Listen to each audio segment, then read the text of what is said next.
Hey everyone, welcome back to the Warp Zone. We are now already at episode 8.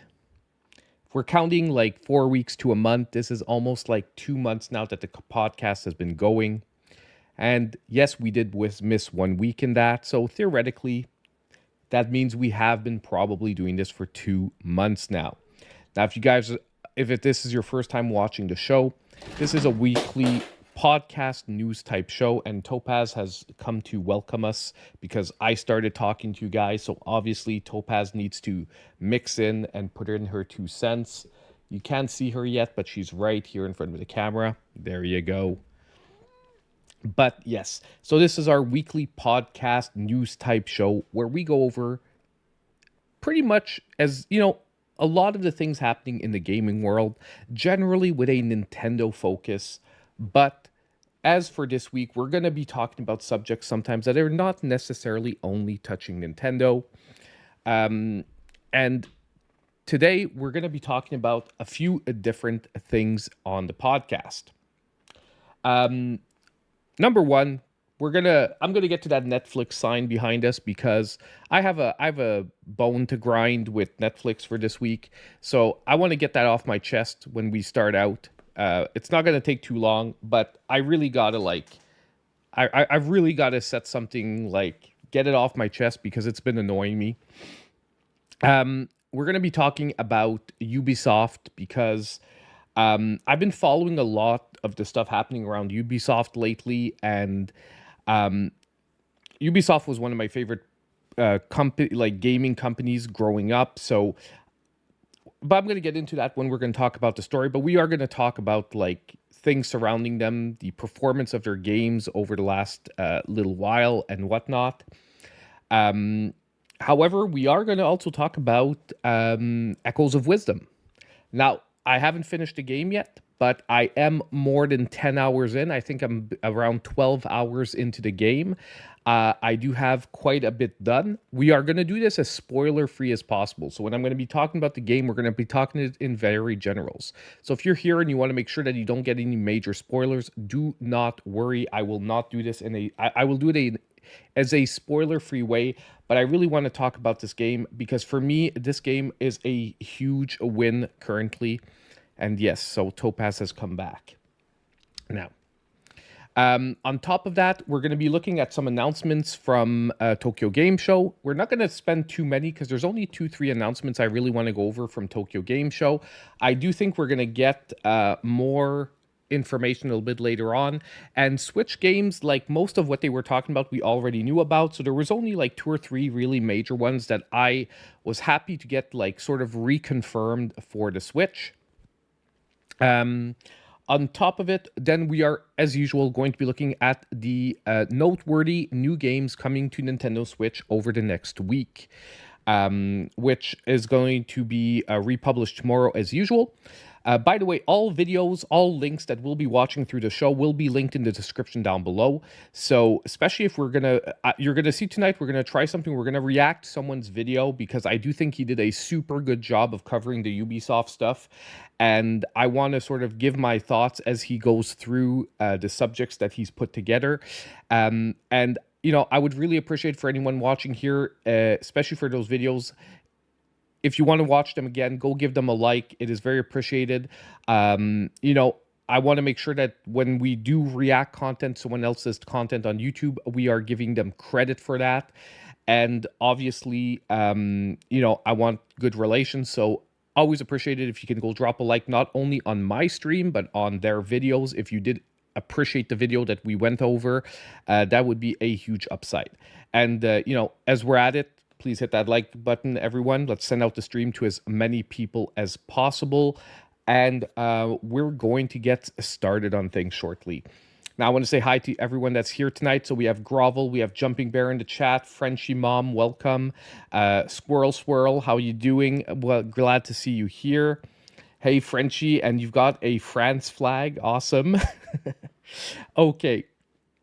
So let's get started. I'm going to start because the Netflix thing is really, really short. I'm just super annoyed with them right now. If you guys were here for last week's show, We looked at the trailers for Devil May Cry and for Castlevania Nocturne Season 2. And both of those trailers, right away after the show, the stream last week is still unmonetized because they were claimed by Netflix. And that really annoys me because I know you could say, of course, they're claiming it because they're protecting their IP, they're protecting their shows, they don't want their shows, but they didn't claim them because it's footage of Castlevania. They claimed them as the actual trailers. Like, I could show you the claims, but it's not important. Just trust me, what it says is it actually claims Castlevania trailer, Devil May Cry trailer. And that annoys the holy crap out of me. When a song gets claimed in a game trailer, I can understand that because that is licensed music. That is not the developer's fault often. That is just whoever has the song has copyrighted that song, so they claim it everywhere on YouTube. Nothing we can do about that. I mute the trailers. But because Netflix was claiming the whole trailer, I would have had to cut out the whole thing from the podcast. So it would have been really weird for someone rewatching the podcast because all of a sudden I would be talking about something, it breaks up, and then I'm talking about something else, and it's like there's a huge chunk missing, which I didn't want to do. So I actually petitioned based on fair use, and it's been a week, and they still haven't released it. And I am strongly under the impression that they will never release the trailers. And I find that completely ridiculous. Now, I get that they don't want people just re-uploading the trailers to make money on their trailers, but when my trailer is a minute out of a 2.5-hour stream, there is no way that you can think that this is just a person blindly uploading the trailer and trying to pass it off for their own content. And it was fair use because I discussed the trailers, we talked about the trailers. The point wasn't like, oh, here's a trailer, okay, let's move on to the next one. No, we talked about them. I touted how great their shows are. So this is free publicity for them. It is really dumb that they don't have a team that can quickly look over this and approve people that are using their trailer in transformative ways. And they need to get on that shit because you know what? Exactly, it's free advertising and it's fine. You know what? We're just not going to talk about Netflix shows anymore till I get these released. And look, I'm a small channel. They might not give a crap about me, but nonetheless, just as a principle, I just won't be covering Netflix shows. I might say like, hey, look, this is a good Netflix show. Go check it out. But we just won't be covering trailers anymore because I'm not going to deal with cutting out full parts of the stream. I don't mind muting songs and stuff like that. That's part of the game. But cutting out full portions of it, look, we're just not going to watch Netflix stuff. Probably, but there should be. They do not need 1 million people for this. It is super easy to differentiate content that is just like re-uploading a trailer and someone reacting to a trailer. They could have like 2 people doing this, authorizing like thousands of videos a day if they wanted to. Either way, I'm just saying like they need to get better at it, and it really sucks because other companies do it for a lot of other stuff where they differentiate between taking the content and transforming the content. And at least when you submit it, like there should be someone looking at it and just being like, oh yeah. Look, it happened to me for when we played through Iron Meat. All the songs got claimed. It took them literally 45 minutes to authorize all 20 songs on my playthrough of Iron Meat, and that is a small developer that has way less manpower than Netflix has. We're done with Netflix. I got it off my chest. I had to talk about it because it is a garbage practice of theirs. The whole point of having trailers is for marketing purposes. Like, I can understand claiming shows themselves or footage that isn't part of trailers, but trailers are for marketing purposes. There is no reason to be claiming them. Like, zero reason. Sorry. I'm like the whole point of trailers is marketing. So it's like ridiculous that any free eyeballs on that stuff is being struck down. Okay. We got that out of the way. I got it off my chest. We can move on to other bigger and better things. Next, I want to talk about a article. Tagay donated 199. Dodge bullets, don't die. Oops, the wrong stream. Definitely the wrong stream. At least I won't be dying on this stream. And, I won't have to blame my controller, which everyone knows it is only the controller's fault, right? It's only the controller's fault. So, number 2, we have an article here. Now, it was covered in a lot of places. I think the original article was from The Verge, but Nintendo Life covered this as well. And this is, I think, I've talked about this before, and I'm really glad to see that what I predicted is starting to happen. And I'm going to tell you, this isn't far enough yet. We are still at the start of this, and I'm telling you, in the next few years, legislation needs to push back against digital ownership and basically just setting some framework to protect consumers. So, just to give you the gist of it, there's a new California law that dictates that storefronts have to be honest about digital game ownership, being that we don't actually own the games. So basically what it is happening, and now there's a lot of framework to this, so I'm not going to go too far into this because it's not 100% sure which games it's going to be applied to. A lot of people are saying it's going to apply in the beginning to only games that require an online connection to function, but it won't apply to, let's say, games that just have licensing, but eventually it will probably get there.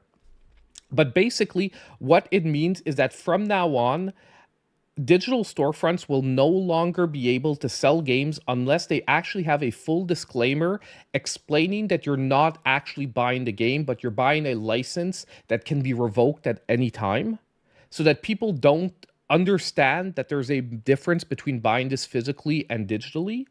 And number 2 is that if they don't have this disclaimer, they will not be able to use buttons that say purchase or any other term that would reasonably lead a person to believe that they actually become the owners of the content.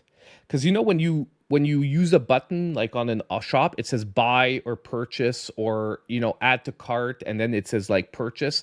Well, they will not be able to use those terms anymore. You're going to have to use a term like limited rental or limited time access or something like that to understand that what the person is actually doing is they're not buying a product, but they're licensing a product. Now, this is a first step, but like I said, I don't think that companies are going far. Like, legislation has not yet caught up to the new reality. And I'm telling you, we are going to eventually see a time that different states and different legislations are going to require like digital ownership to have certain guarantees. For example, if you sell a game or you sell a license to a game, you're going to have to guarantee access to the game for X amount of time.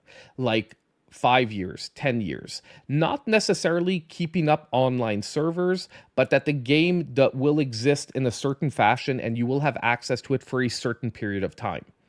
I've been pushing this for years and years.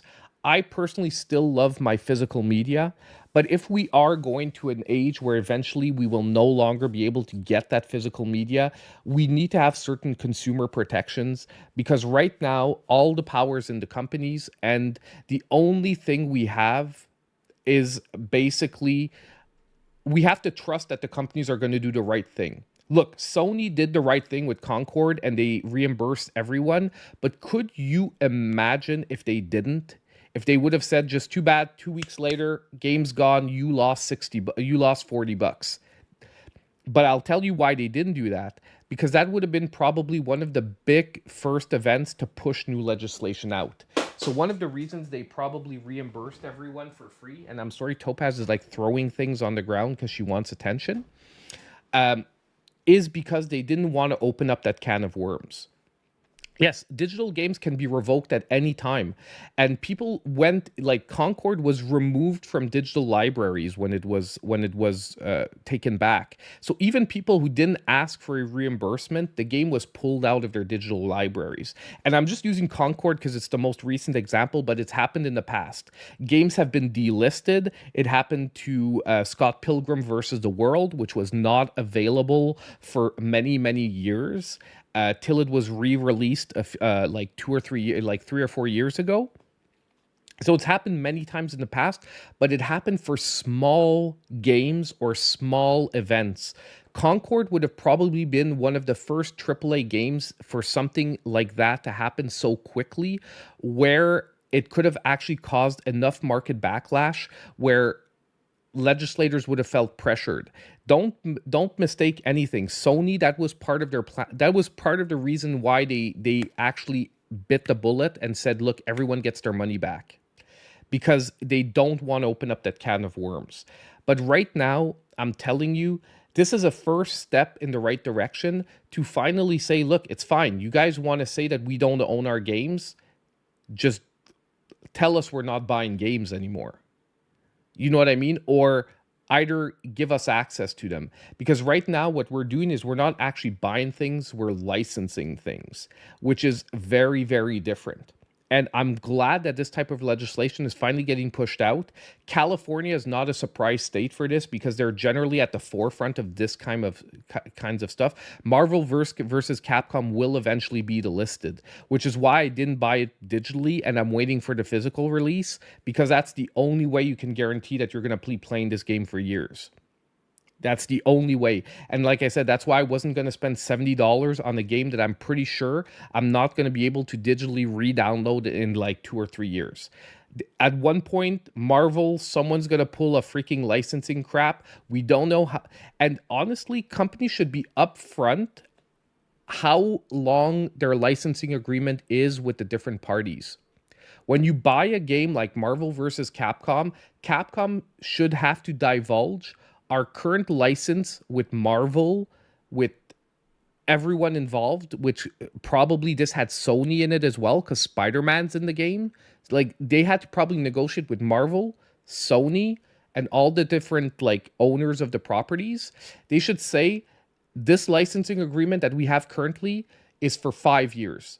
After 5 years, we can't guarantee that this game will be available anymore because any of the license holders could revoke our agreement. Okay, so that is one of the things. And I do agree, you could put it on a digital hard drive, but there's a bunch of things. An SD card can be corrupted and you could lose it. A switch can break and you can no longer have access to the game. Like, you just can't guarantee unless you're able to re-download it and reinstall it. So I really wanted to sort of celebrate this first step in what possibly could be the first direction. I do think it's finally like they have to go by little spurts because they don't want the companies pushing back too much. There's a lot of lobbying probably by these companies as well, especially Apple, especially like huge, huge companies. So they don't want to push too hard. But this will be one of the first steps that I see in what I think is going to be a very long and hard fought battle. And it's not going to be for another 5 or 10 years before we see some good, like, good framework surrounding these games. And to be totally honest, I don't even think that this is going to come from the US. I think the EU is going to be the home of a lot of this because the EU is a lot more progressive on these things than the US and Canada and North America right now. And I think that the companies are going to get pressured from laws in the EU before they are in the US. But we will see. I'm watching this very closely and we will keep up to date on all these updates because this is something that personally is very important to me and I think really needs to be addressed soon because I think companies are doing some shady, disgusting things left, right, and center. Not all of them, but a lot of them often, and it needs to be surrounded. When you pay your real hard-earned money for a product, there is no reality in which the company that sells you the product can after that tell you how you're going to use it. Like, I am a super hardcore believer in that. I have no problem with people that love Apple, but is one of the reasons I don't use Apples, because I find them too intrusive in the way that they try to control their products. The fact that I cannot buy a part of an Apple MacBook to repair it myself is something that I find unacceptable. And I haven't bought a MacBook now in like 12 years because of that. But either way, that is my take on this. We are going to keep an eye on this. First tiny step in the right direction, but I'm glad to see that like legislators are taking notice of some of these like the power disparity between the companies selling the products and the people purchasing the products, which is, I think, where a lot of the problem arise from. Okay. Before we jump into the big stuff, which is the Ubisoft stuff and Echoes of Wisdom, I do want to go over 3 trailers that were from the Tokyo Game Show that I find are very, very interesting announcements that are coming up very soon. Give me just a sec here. Let me grab the first one. The first one is actually the follow-up to a game that really didn't get the attention it deserved, which is we're getting a new Gal Guardians game. Now, if you didn't know, I played the first Gal Guardians on stream. It is a Castlevania meets Mega Man type of gameplay. The first one you played as twin sisters, and it has a really interesting mechanic where as long as one of the 2 sisters is alive, you're not dead. And basically, if you generally beat whatever challenge you're at the moment, with at least one of the sisters alive, the other one sort of, you have a chance to bring her back to life and continue on. Yes, I will be there for day one as well, because the first game, it is one of the seriously underrated action platformers on the Switch that I really think not enough people gave a chance to, because it is sort of attached to the Galgun series, and it has like that sort of, waifu, like sort of bad, sort of like vibe to it. But I've got to tell you, the gameplay is super solid, and it is a very fun game. So I want to watch the trailer for the follow-up, and then we will discuss what we can see in it. Special announcement. From the world of co-op action platformer Gal Guardians comes a brand new experience. Demon Maid Kirika.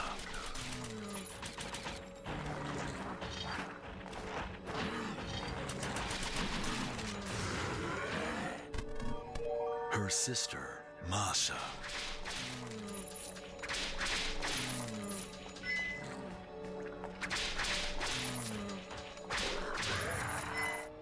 With their fellow demons at their side, they stand against the powerful demon hunters in their way, as their demon castle becomes a new battleground.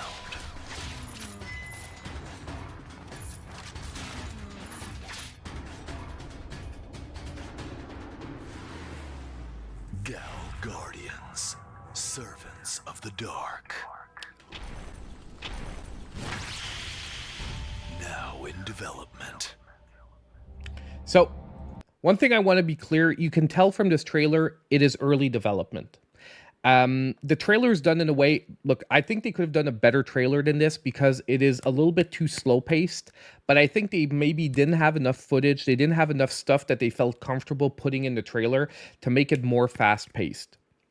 But what you can clearly see from this trailer, however, is that they're going the Metroidvania route. Now, if you played the first Gal Guardians, it was more like a linear type of action game.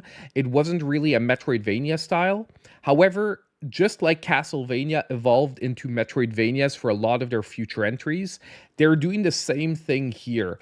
And I find that the game seems to be going even deeper into the Castlevania vibe.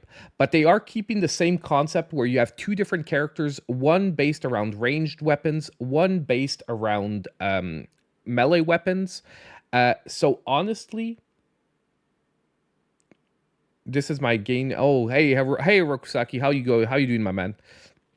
Yeah, but I do have a lot of potential here. Sorry, I saw the message from her, and I was wondering what he was saying. A Rokusaki. I see a Rokusaki. I think Shredder, and I'm like, dude, I got to read the message right away. But basically, this looks like it's going to be something extremely interesting. The only thing is, it looks like it's early development.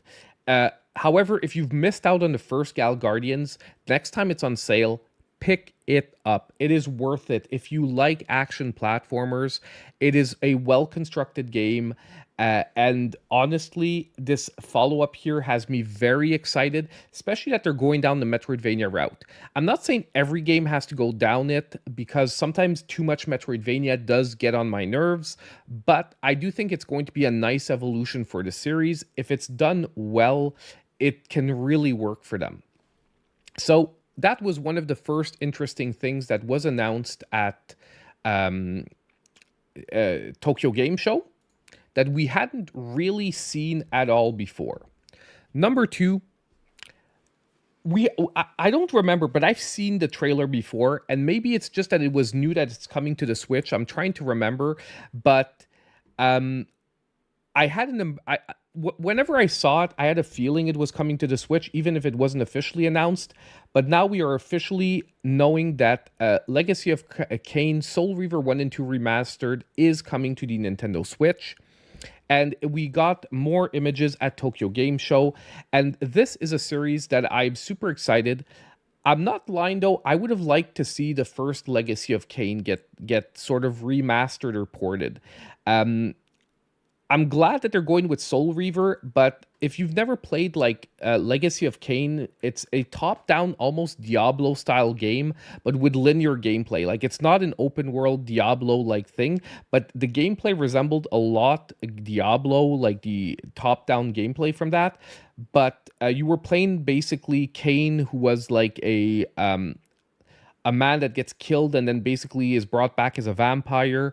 And anyway, awesome action top-down game. Loved it. I played it a ton on PS1. It came out, and I really want to replay that game on more modern hardware.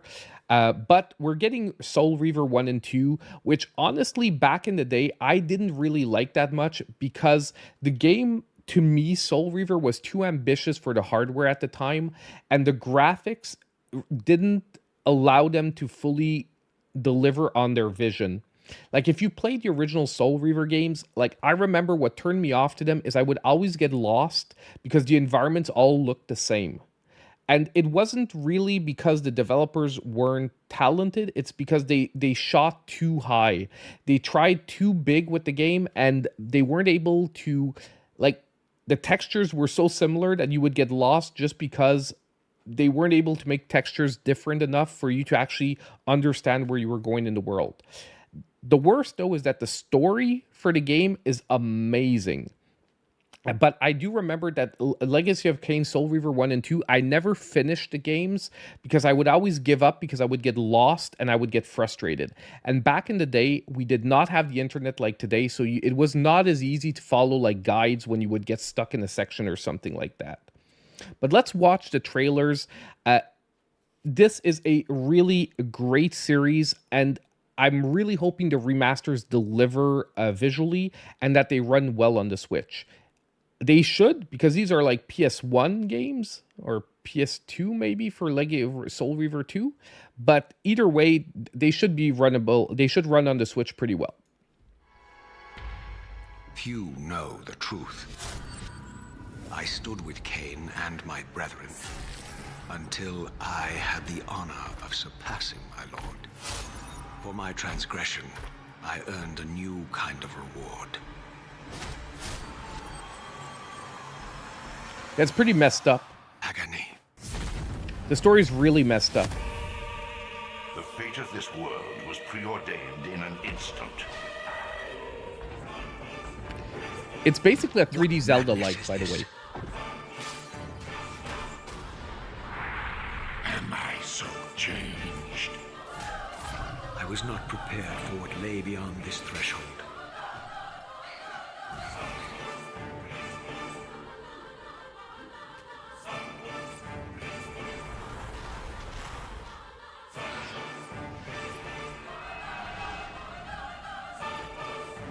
The future has always been written. Don't fight it, Raziel.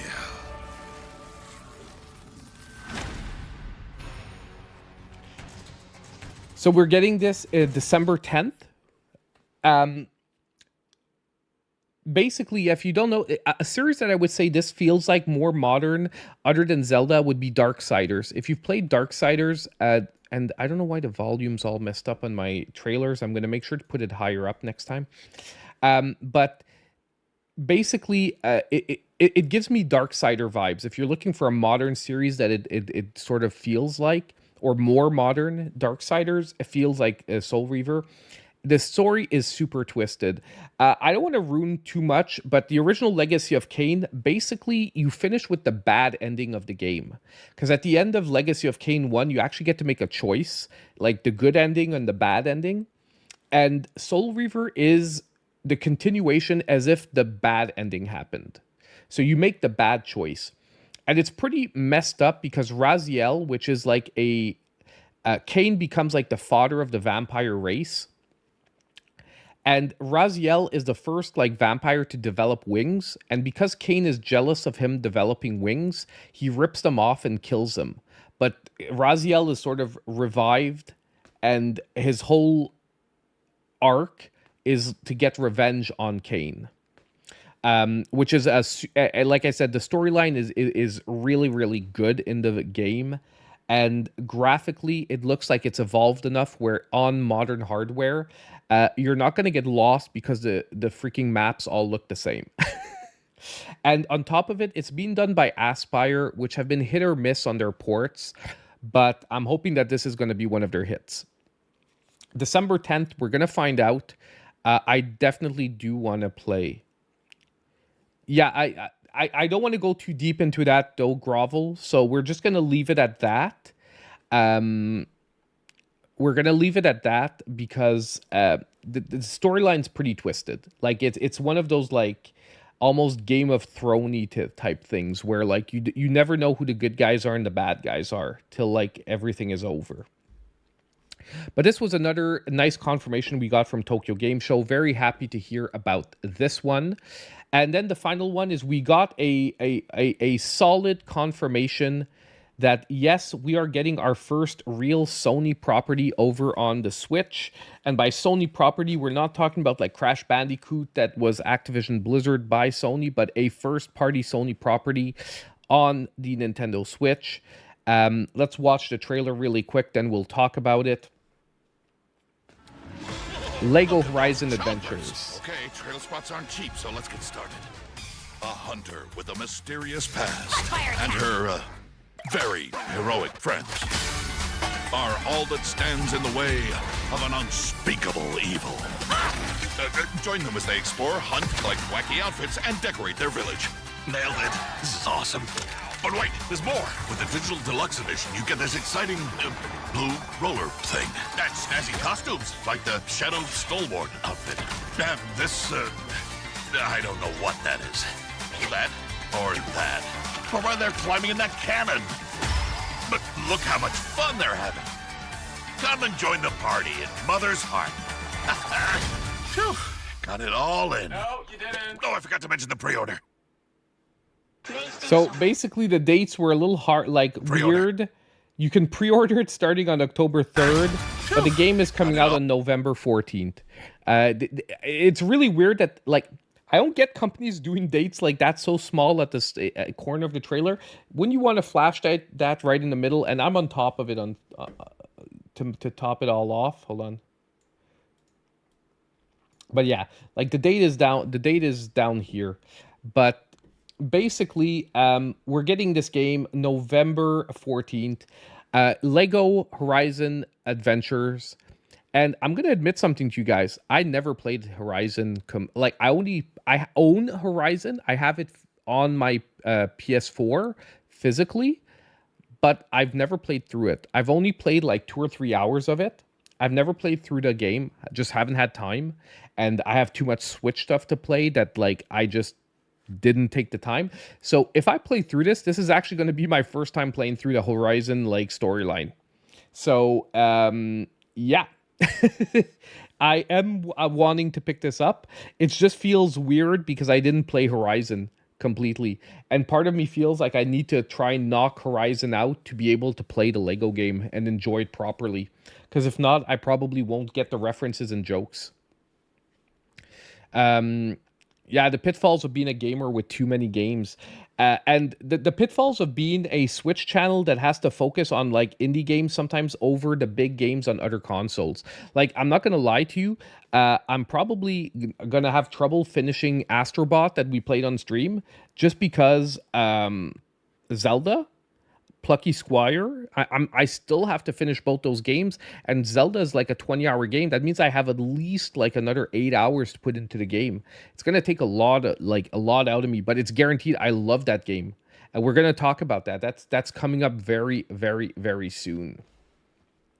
But yeah, so Lego Horizon Adventures. Very excited to finally get a release date confirmed, November 14th. Part of me wasn't actually believing this was going to hit for this year because they said it, but we didn't have a date yet. We do have a date now.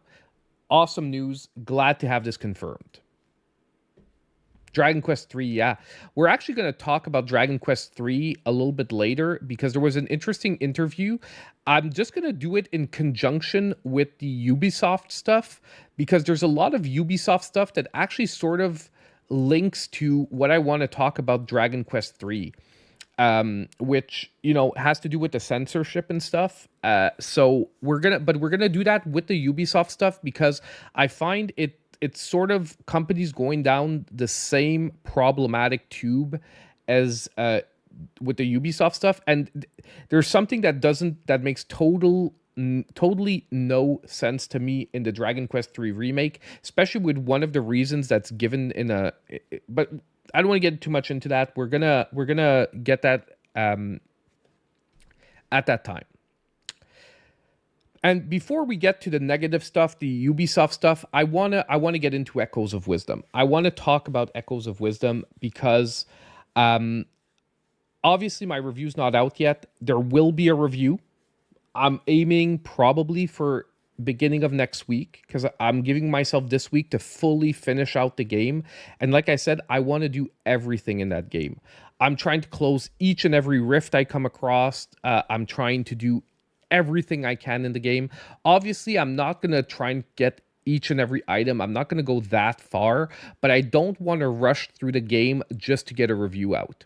And that is actually part of my review process that I sort of revamped starting this year and even a couple of months ago, is that I don't play games for reviews in the same way anymore. And that might sound odd to you guys. I'll explain to it as I set up things for. Did I lose? Give me a sec, guys. I don't know if you can still see me, but I lost the stream there for a while. So far, the amiibos that I've tried out have given me fruit in the game. Sorry, I lost the stream there for a second, or at least, you guys can see me. I just lost the sort of stream control there for a second. It just flashed in and out. We're good. Okay. So what I wanted, I'm going to just pop some Zelda gameplay in the background for us while we do this. Don't worry, I don't think it's going to be any majorly, it's not going to be majorly.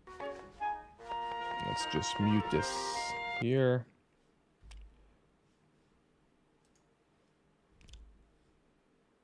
We're going to pop, I'm going to open this and do full screen. Okay, there we go. So that's just sort of a backdrop so that when I'm talking, you guys have something nice to look at. But basically, my new process since the beginning of the year, mid-year, if you guys have noticed, I'm putting out reviews now and I don't care if I'm late anymore because I don't want to play games under the stress to get a review out anymore. Number one, because I find I wasn't experiencing the games the way a player experiences the games. When you play a game for the sole reason of a review, you're sort of nitpicking and you're not looking at the overall experience. And what that means is that the way I'm reviewing the game is not the way the average player is going to experience the game, because the average player that plays the game isn't on a clock trying to get a review out for X day or X time. So what I want to do is I really want to play the game as I'm playing it for myself. And basically, what that does is that it does make the review process a little bit longer, however, because I play the game and I'm not even thinking of screen capturing like sections of the game that I want to show. So I basically have to record everything, and I have to play in dock mode primarily. But I do find that my reviews personally have gotten better over the last 6 months because I'm getting to the heart of the matter. And I do find that I'm enjoying reviewing games more. And when I'm enjoying reviewing games more, I want to review more games. So that is part of my process. So that's why, for me, Echoes of Wisdom, I'm not going fast through it. But what I do want to talk about Echoes of Wisdom is I want to give my first impressions of the game, because I think at this point, with 12 hours into the game, I'm in a position where I can talk about this game. Okay. I can, obviously, I haven't experienced everything yet, but I can tell you that personally, and this is going to be a big thing, and I'm not diminishing the other games I'm going to be talking about, but I think for the moment, Echoes of Wisdom might be my favorite Zelda game on the Switch. And I fully enjoyed Breath of the Wild, and I fully enjoyed Tears of the Kingdom. And I can admit that they are technologically and technically way more advanced games than Echoes of Wisdom. However, as a Zelda player, I've always said it, I am more into the 2D Zelda style than the 3D open world games. And as a player, I think I'm resonating way more with this gameplay, because to me, this is Breath of the Wild Mini in a 2D format. And I think that the further you get into the game, the more you realize how close this is to almost an open world experience. It is not an open world experience, but if you play the game, you'll understand what I mean after you sort of get to the midpoint of the game. Because at one point, the game gives you very little direction where you need to go, but it gives you just enough direction where I enjoyed this more than the pure open world of Breath of the Wild and Tears of the Kingdom, where it was... Personally, I'm the kind of player that I can't play too many open world games because I get burned out. I like having a little bit of like focused storyline to my games, and I do think that Tears of the Kingdom did a way better job than Breath of the Wild on that. But I like better having somewhat of a focused storyline.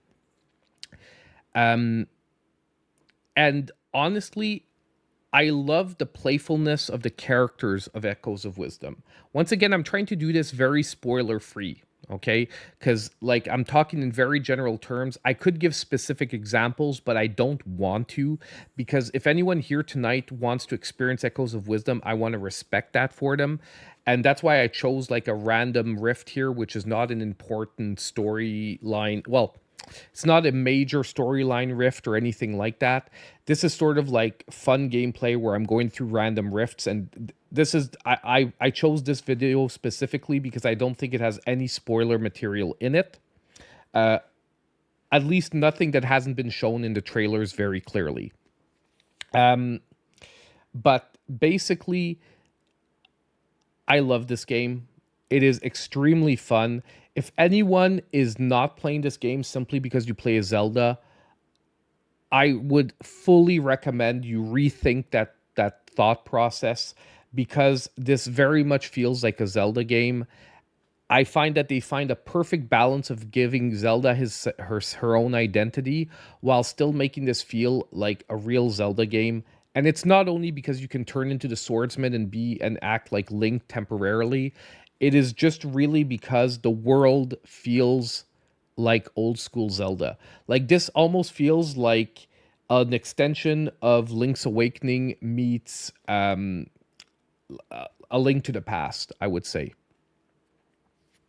But yeah, I just want to say, if you have not played this game yet, and if you've been on the fence, it's maybe not going to resonate with everyone, especially for someone who's looking for 3D graphics and games that have to feel like huge AAA games. But if you just enjoy the Zelda formula, if you can enjoy gameplay for what it is and puzzle solving and whatnot, I find this game has more satisfying puzzles than Breath of the Wild and Tears of the Kingdom. And once again, I'm not ragging on those games, because in my book, Tears of the Kingdom is a 10 like a 10 rating game. But when, as I've said many times in reviews, giving a game a rating of 10 does not mean it's a perfect game. It means it's a game that in its genre has broken new ground that we've never seen before, and is an example of one of the best the genre has to offer.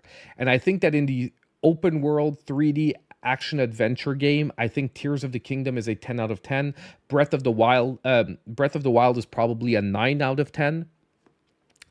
And personally, for the 2D Zelda formula, I will reserve my final number and judgment till I am done the game. But I'm going to tell you, I'm leaning towards giving Echoes of Wisdom a 10 out of 10.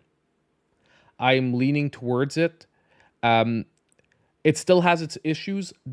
What you're seeing here on screen is probably the major one. Once you have a lot of echoes, the item system is annoying to use. And that's why I said precisely, a 10 out of 10 game does not mean the game is perfect.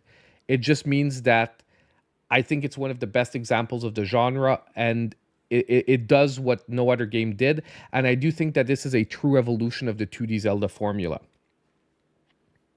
Yes, I did get the wolf. I do have the wolf, yes. And the wolf is awesome. The wolf is awesome. Honestly, he is one of my go-to echoes. Yeah, he's one of my go-to echoes for a lot of enemies that other things can't deal with. But yeah. Yes, I got the Lionel. No. Lionel? No, I didn't. No, I didn't. I thought you were talking about the little flame guy. Because it's not a Lionel, but no, I didn't get a Lionel then. Lionel is the half, like the guys from Breath of the Wild, right? I probably haven't seen them if they're in this game. But yeah, Lionel with an E. I think so. Yeah, I think it's with an E. But I knew what he was saying either way. Whether it's an O or an E, it doesn't matter. Like, I didn't even know they're in the game yet, so I haven't gotten to that part yet. Because as you guys know, at one point the game opens up, so maybe I didn't go to that section. I did a different one. But no, Lionel Boyle. No, you're not in the game. No, exactly. But either way, this is great game. Echoes of Wisdom is top-notch Nintendo. I am loving that I've said it, I'm loving that Nintendo is still keeping up 2D Zelda and 3D Zelda at the same time. I always said that the two series can coexist because there's enough Zelda fans out there to feed both of them. And I was unsure about this game at first, and the more I play it, the more I love this game. It is a very different vibe, though, than previous games. I hope we get a dark 2D Zelda game, because I would call this more of a light 2D Zelda game, in the sense that, like, the thematics, the coloring and everything is very light. I would like them to go back to like a dark, but I do get why they went with light with this game, because let's be honest, Tears of the Kingdom was a very dark setting for Zelda. Like, it was a dark game, like, especially, going into the dark on top of it. Like, it was a very harsh and dark setting Zelda game.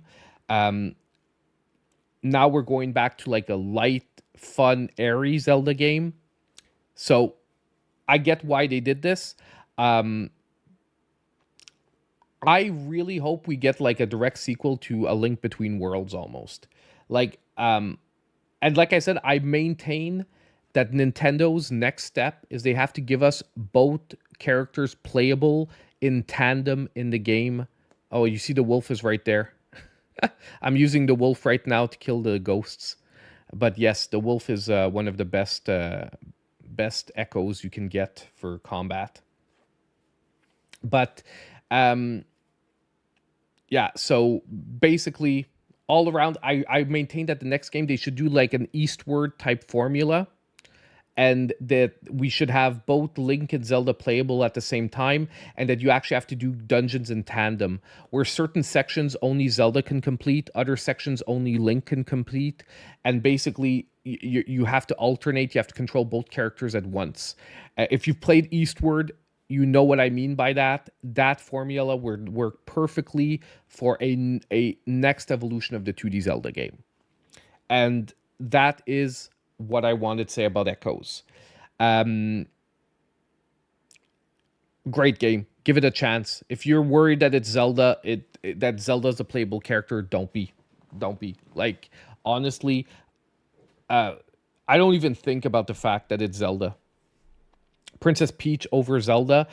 I could see a girls' game getting moving. But yeah, this puzzle was was pretty like, it took me like a second to think about the answer here, but then I'm like, okay, how do I get through that thick wall? Oh wait, we have ghosts. Okay, we're gonna leave it at that. We just got a ghost. That didn't work. Okay, let's pause this. 3 playable characters, each represent a Triforce. Imagine a game where Link would have to team up with Ganon. Imagine that the 3rd playable character would be like Ganon. They could go there. They could go there where like a force appears that like even Ganon or Ganondorf can't deal with, and like the whole existence, because you know, like Ganon ultimately wants to control and morph Hyrule into his like vision of Hyrule. But if you could pour a force out there that's dangerous enough to destroy Hyrule completely, or even Ganon would just, you know, because he doesn't want everything to just be destroyed. He wants to be, you know, he's a Megatron type guy. He wants to just rule the bad version of Hyrule. Anyway, that could be a really cool direction to go as well. But like I said, I think just having the alternate between Link and Zelda would already be awesome. You could even keep Zelda's abilities to create pathways where she needs to create pathways for Link and stuff like that. It could be awesome. And I don't know if you guys know, but this game actually started as a Zelda Maker game. Echoes of Wisdom, before it became Echoes of Wisdom, was supposed to be a Zelda Maker game. We were actually going to get a Zelda Maker game, and halfway through the process, they realized that playing the game was so much fun that they built a story and a game around it. But the reason Zelda's powers are the way they are is because originally this was supposed to be a Zelda Maker game. And I still want that as well. We're gonna end on that. Why don't we have a Zelda Maker game yet? Like, Super Dungeon Maker is a really cool game, but they didn't have the backing and like programmers that Nintendo have. And that would be a freaking amazing thing. Can you imagine sharing our Zelda dungeons online? Could you imagine that you guys could make Zelda dungeons and then I could play them online on stream? Can you like even fathom how freaking cool that would be? Like Mario Maker levels, people have been playing Mario Maker for years since it came out. Can you imagine how freaking crazy Zelda would be? It would be even crazier. I'm telling you guys right now, it has to happen. Okay, we're ending on that. We're ending on that. Whew, because if not, I could go for years and years. Okay. Now we're going to get to our big story of the night. We're going to talk about Ubisoft. and we're going to talk about what's happening with Ubisoft now. And I really like this guy's take on it. Legendary Drops, great channel. Like I said, links are going to be in the description of the video down below. Definitely, I would recommend giving his video a like after we watch it. I find this guy has a really he really takes a very neutral perspective that I can respect a lot. He covers stories that are hard to cover in critical yet I think nonetheless positive ways. Like his point, some people when they rag on a company, their only point is to rag on the company. I think his points are really constructive that he brings out in most of his videos, which is really important when you want to have, like, you sometimes rag on a company just for the views or just for whatever as a YouTuber, as a content creator. Hey, Anthony. But I think that if you really want to affect change in the gaming world, which is where I'm sort of in, I love gaming. I want it to exist for years and years and years, and I want it to continue. And there are huge developers. And before we get started, I want to talk about why, to me, this Ubisoft story is so important, because I want to give you a perspective. I live very close to Montreal, Canada, Canada, in Quebec. Okay, and some of you might not know, but one of the Ubisoft headquarters, not their main headquarters is in France, but probably one of their secondary biggest offices is in Montreal, Canada. And Ubisoft Montreal was one of the top development studios for Ubisoft. I would say starting into the early 2000s. Most of the Prince of Persia games from the PS2 era were made here. In most of, like, in majority, and even Assassin's Creed, most of it was developed by Ubisoft Montreal. Not all of the Assassin's Creed games, but a lot of them. And by the way, I toured, like, in 2004, I actually toured the offices of Ubisoft. I went in the offices with one of the project leads at that time, who was developing Peter Jackson's King Kong, the movie adaptation of Peter Jackson's King Kong for, if I'm not mistaken, I think it was PS3. I have to go back and see, but it was 2004. So it was either like late PS2 or early PS3. They were developing the game, and I actually got to play an early build of King Kong before it was released in the head offices of Ubisoft. I got to go through, we basically went there at like 10 a.m. and I think I left at like 2 p.m. We like for 4 hours, we toured their offices. We saw the different development studios. We saw back then they had in-house game testers. They had like a room filled with about 50 to 60 people testing games. And like, that's where I actually saw like testing and debugging games, where guys were like, there was one guy in charge of just trying to go through walls. Like, his job was testing each and every wall in the game to see if like the character ran up to the wall. And I think it was one of the Prince of Persia games that he was testing to see if the character would go through the wall, like that the physics were working and that he wasn't going to go through the wall. And I was just like, oh my God, so this guy's job is just to run at walls all day in a game. And like, he had a checklist. So he would do they had each room named, and he had to like check off that he tried to run at each wall in the room. It was crazy. Like, I was just like, oh my God, this is freaking awesome. And by the way, the Prince of Persia games, like especially the ones from the PS2 era, were like some of my favorite games. Sands of Time, Warrior Within, top games. Two Thrones, I sort of didn't like as much. I still played it, I still loved it, but I think the two first ones were the best. And I've always loved Ubisoft too. Like even their earlier property, Rayman is a underrated 2D platformer. I have no idea how they haven't made another Rayman game.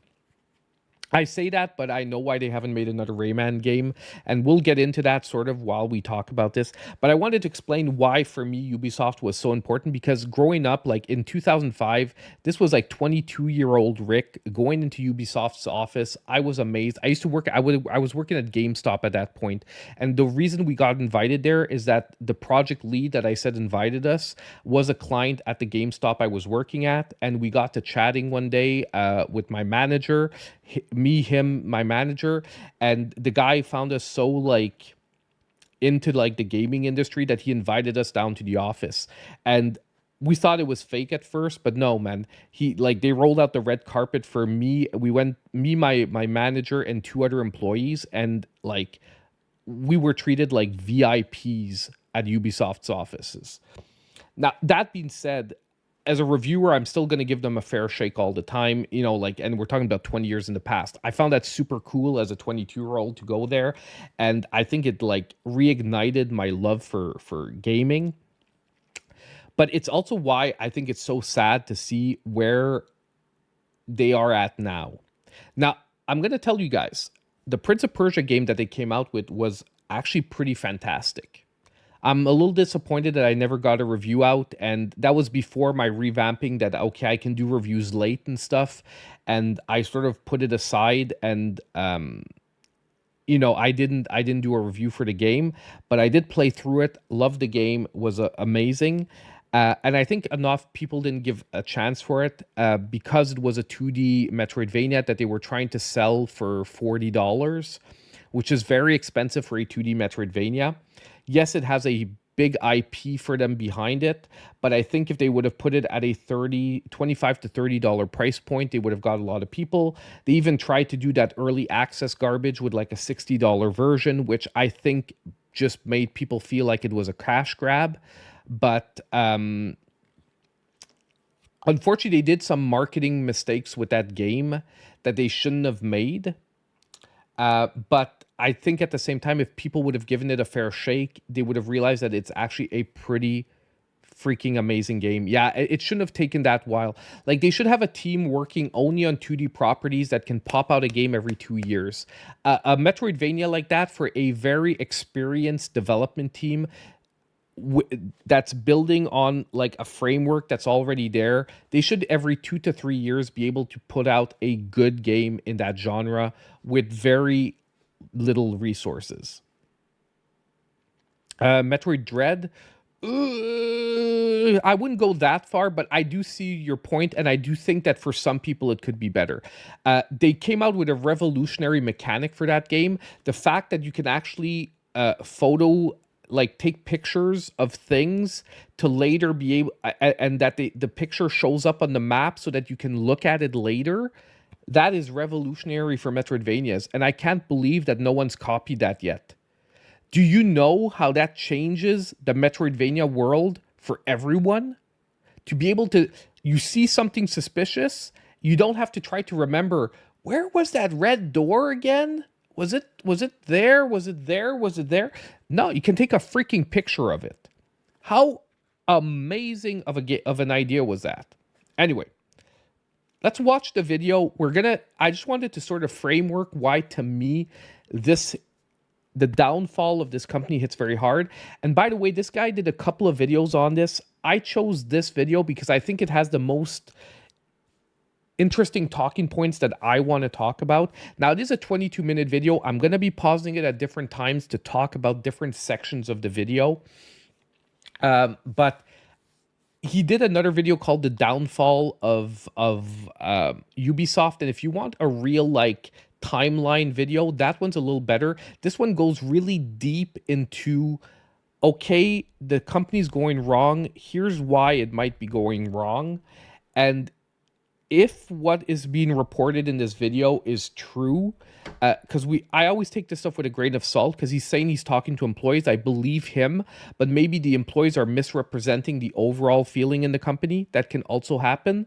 So we always do have to take a grain of salt, but if this is the actual reporting of the way internals are handled, there needs to be another shakeup of this company. There really needs to be another shakeup of this company.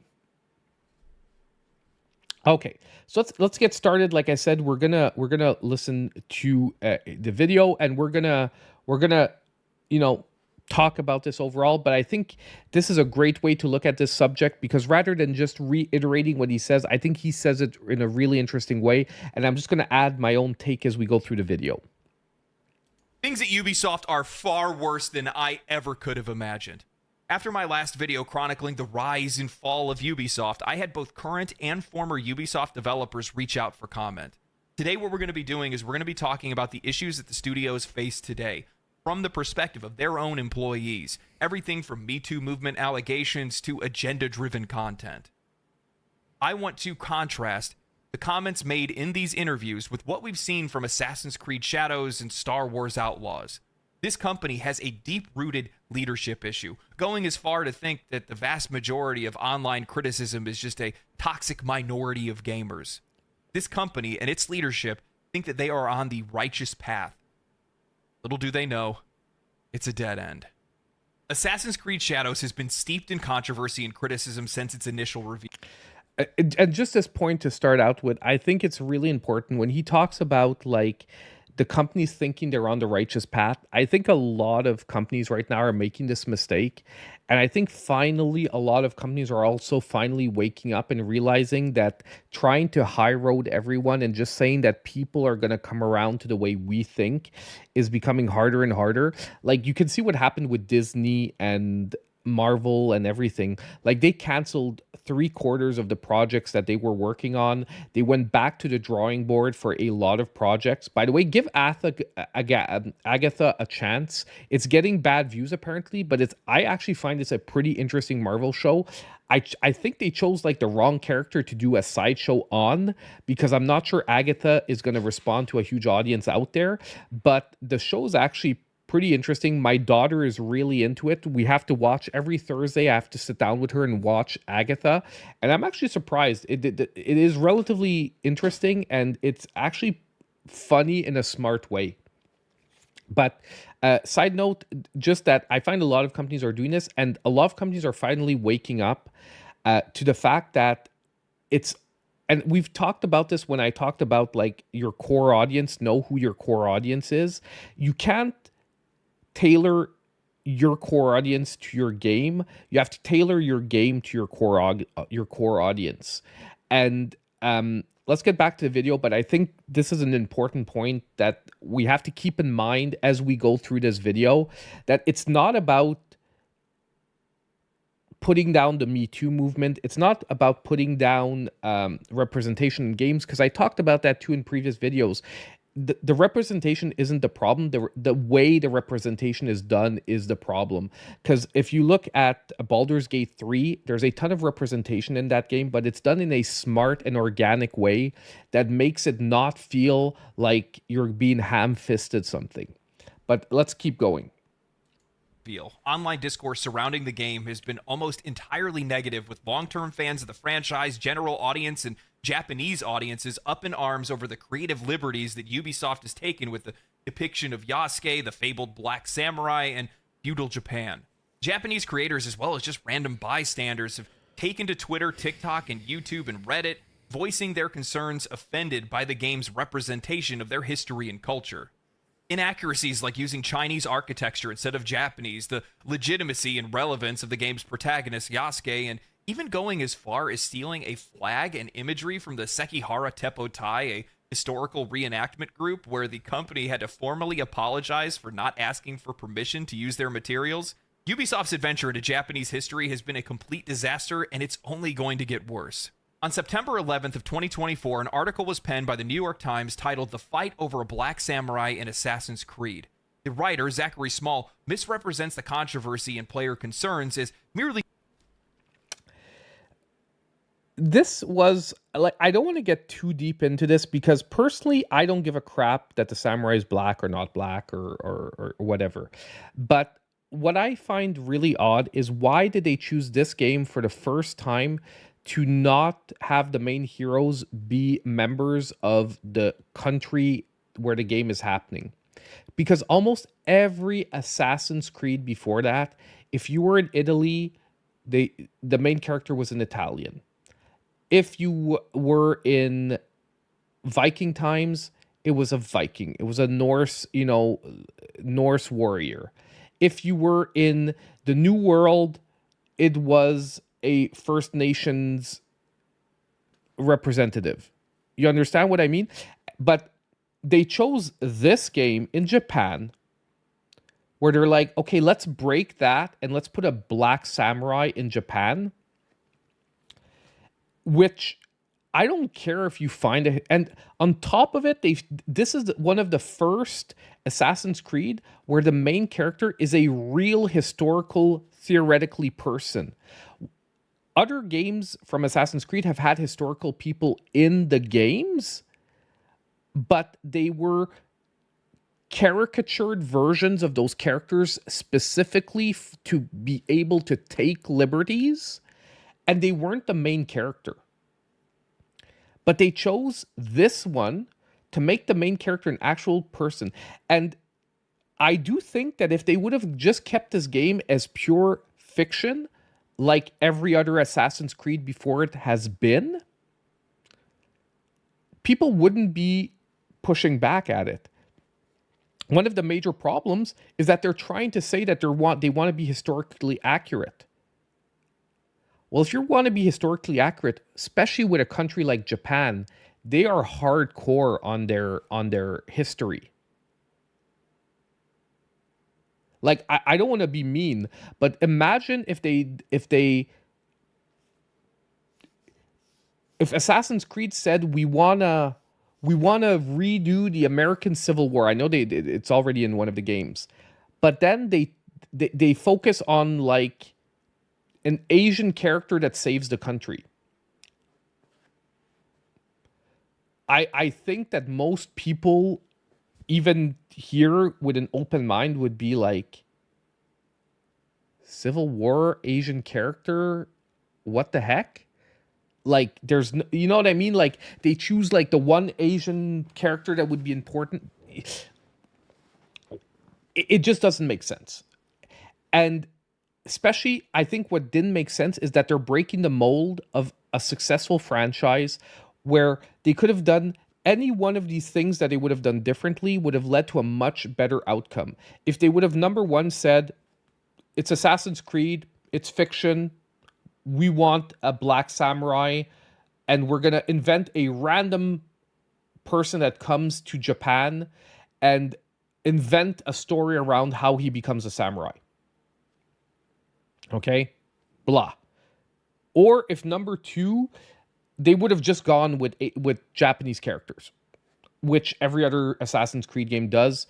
And I don't think there is one Western person that would have been complaining about playing a Japanese character in ancient Japan. Okay? And that's the problem as well. We're going to get into that in the game. Okay, we're going to get into that in the video as well. But let's keep going on because we're like, those of a toxic we're going to get to minority those of points angry if the Western gameplay is gamers, good. and the entire time he fixates on the race of Yasuke and not the broader implications at play in Ubisoft's mishandling and the frank disrespect for Japanese culture and history. This article was a collaboration between Ubisoft and the New York Times in an attempt to redirect the discussions surrounding Assassin's Creed Shadows and minimize the feedback. The writer spoke with Kazuma Hashimoto, a consultant and translator for the games industry, later to be found out to be an employee of Sweet Baby Incorporated that did consultant work for Ubisoft. But Hashimoto claimed that it was people in the West who were upset with seeing Yasuke as a samurai, and that many of the online negative comments were written in Japanese appeared to be roughly translated from English, effectively hand-waving the increasingly loud and valid concerns of the Japanese, asserting that it's all made-up outrage. Nothing more than the gamers' war against DEI or inclusivity in video games. I find it all too poetic and predictable for a AAA publisher to brush off player concerns and use their connections in the media to try to steer public discourse and sentiment into a favorable direction. All of these claims made by the New York Times as well as other writers are patently false. You can see the criticisms of Ubisoft's recent releases and the future release in Assassin's Creed Shadows everywhere. It's impossible to ignore. Videos and promotional material ratioed by dislikes and comments in mass numbers. Videos like mine and many others reaching widespread appeal because we have that many people that agree or share similar opinions. With that said, I couldn't imagine that it was possible. The difference, though, with Tom Cruise and The Last Samurai, just to be totally honest, is that The Last Samurai was like, they said it was set in like Japan, but they didn't pretend that it was the actual storyline of Japan. Like, they did the same thing as they did with Gladiator, but for Japan, which is why I don't think it was a big issue back then, because it was clearly a fictionalized version of a story. 47 Ronin, yeah, but he's supposed to be a half demon. Look, one of the best examples is Dragon Ball has characters that look like they're from all over, but that's clearly set in a Japanese setting. But the world is clearly fictional, so things fit in that world, and you don't give a crap. Because, like, is Goku Japanese? No, he's not even human, theoretically. And this is fiction, but they're trying to sell it as a historical product. That's where the problem is with this one. And the presentation that they did is they tried to sell it to Japanese players like, hey, look, we're honoring your history with fiction. Do you understand? That was the mistake that they made. And they said, well, and I can understand, as a Japanese person who's very proud of your heritage, they're going to think that people in the West playing this are going to think like, oh, this is how it was. And either way, like I said, I personally do not care. However, I do see how it was mishandled. That's the thing. And what I hate is the point that he's about to make here and that we're making is that to have an open discourse about this, the way they try to shut people up is they say like, oh, well, if you don't like that Yasuke is a black Japanese samurai, you have to be racist. When that is not at all the issue at hand. And that's not at all what the Japanese people are saying. They're saying either sell us this product as fiction, or if you're going to sell it as a historic product, please honor the history. Does that make, like, do you understand? It's like, choose column A or choose column B, but don't try to make column A column B. Like, it just isn't going to work that way. And you'll see, this is a further problem, is that you can't have an open discourse about this without someone immediately going down the route of, well, if you don't like this, you must be a racist or you must be like a bigot or something like that. When, like, to be able to talk about this and say like, you could have made better choices, should be just an open discourse. But let's keep going. Possible for anyone to ignore this level of feedback, and Ubisoft has to be seeing it. So I spoke with a few developers from Ubisoft to shed some light on these issues. I started off by asking how Ubisoft internalizes and discusses general criticism from players and the rest of the industry, whether that's its repetitive design, agenda-driven content, or predictable games. They responded saying, at a high level, they rarely talk about it. At a project level, they brush it off as toxic gamer talk. As Asmongold correctly pointed out in a video of his, Ubisoft is filled with toxic positivity that prevents any growth. You see, this is exactly what I'm talking about. If you say, hey, I don't think this is a good idea for the project, you get it's brushed off as, hey, you're being a toxic gamer, you're being a racist person, you're being a bigot, you're being a something. When having a discourse about this stuff should not immediately resort to that. I then asked, what about the Japanese community's backlash over Assassin's Creed Shadows? It's obvious that they haven't done their research, and even the smallest details are going to be noticed by a culture that's as proud as the Japanese. They responded by saying that the criticisms haven't been talked about, and they've only issued demands that we mustn't engage with discussion on that topic publicly.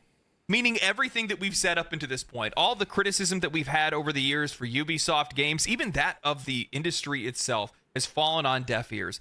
I don't know if it's sad or if it's somewhat, it's somewhat cathartic to have that validated. I mean, it's the main complaint that the vast majority of gamers have had over the years, which is that these companies aren't listening to us. And in this case, I have developers that are telling me, yeah, they're not listening to you.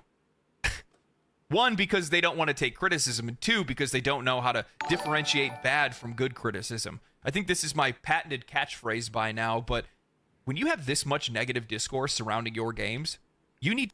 Thank you, Jumping Bear, for the a gifted sub. That is very appreciated, my friend. Thank you so much. To be listening, regardless of whether or not it's good or bad feedback in your eyes, regardless if you align with these people's political beliefs or social political beliefs or whatever it might be. None of that matters. When you have your games on fire as much as Ubisoft games have been lately, you need to put those fires out somehow. And the only way that you can do that is by listening to them and implementing whatever feedback you possibly can into your games to make them better. Regardless, the other thing is, I'm sorry. I am disgusted.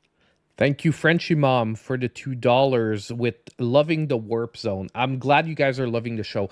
I'm trying to work on it as much as possible to keep this stuff interesting, and I hope you guys like the direction. I want some feedback as well. So if there's stuff if there's stuff that you like more, let me know in the comments of the video or just in the chat here.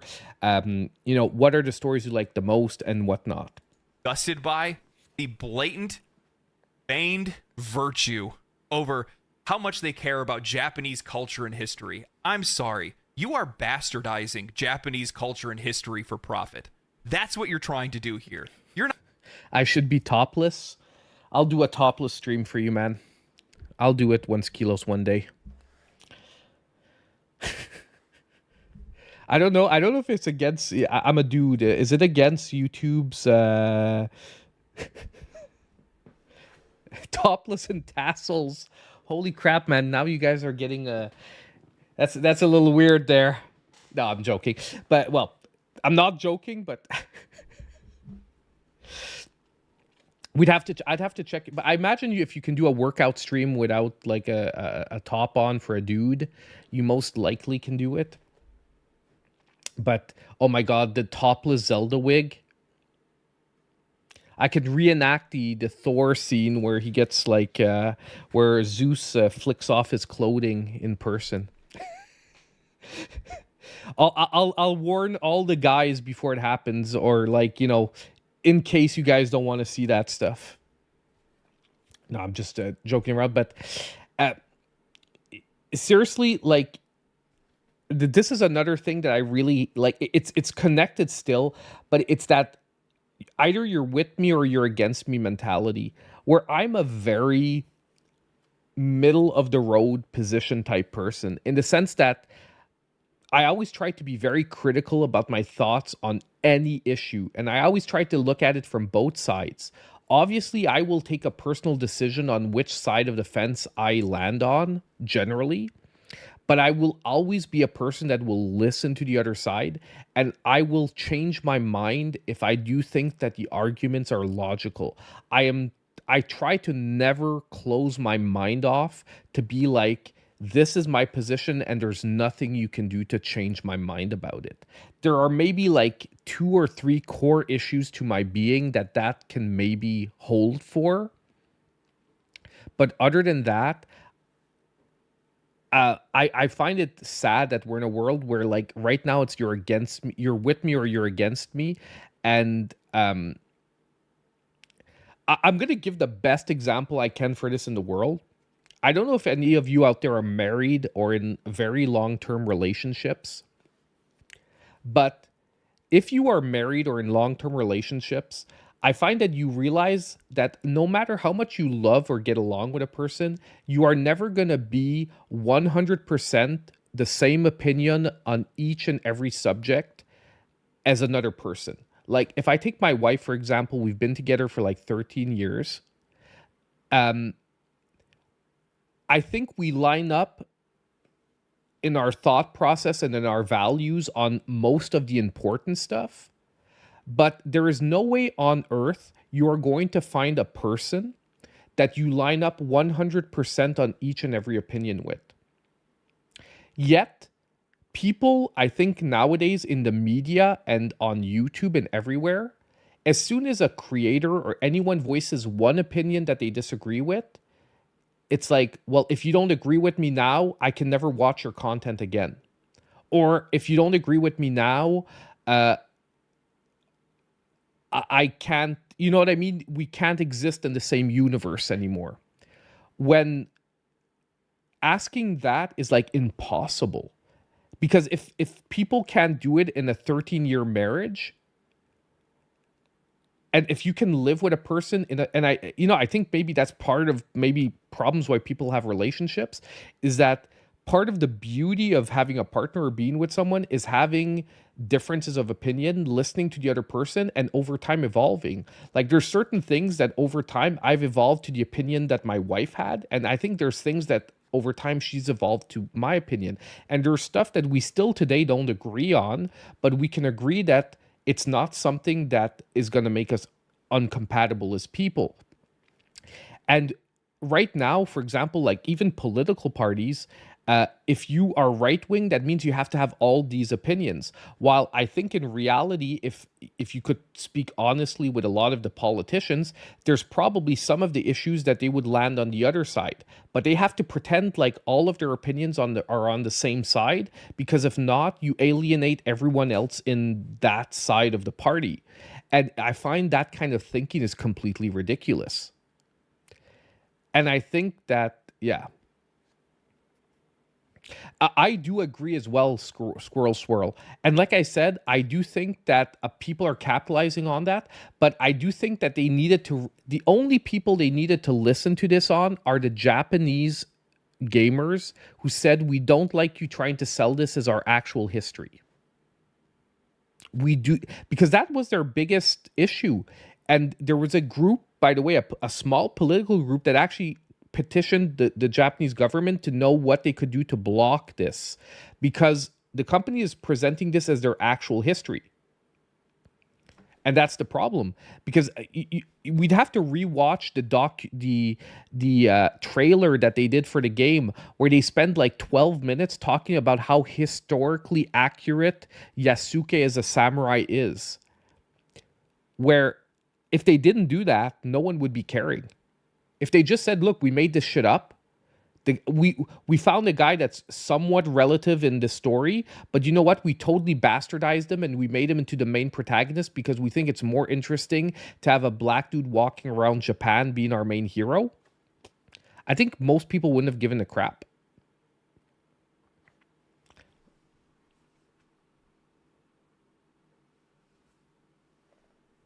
Yeah, and anyway, we're going to get into that because they want correctness, but I think they just want a respectful presentation of the game. And they just want Ubisoft to say, look, we made this shit up. Like, okay, you know what? We tried to be historically accurate. We messed up. This is just a fun game about an imagination of Japanese culture.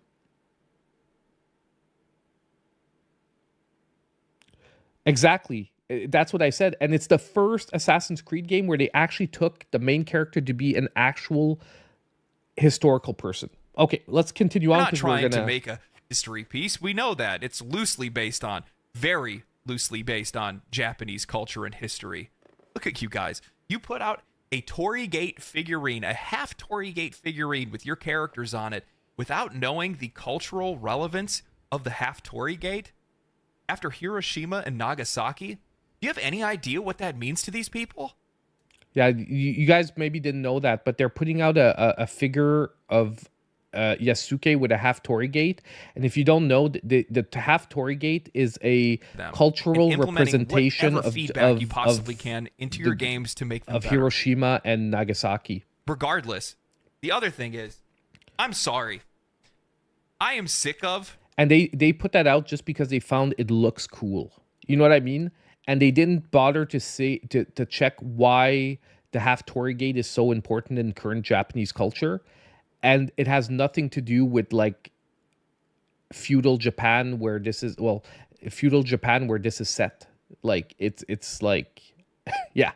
I am disgusted by the blatant feigned virtue over how much they care about Japanese culture and history. I'm sorry. You are bastardizing Japanese culture and history for profit.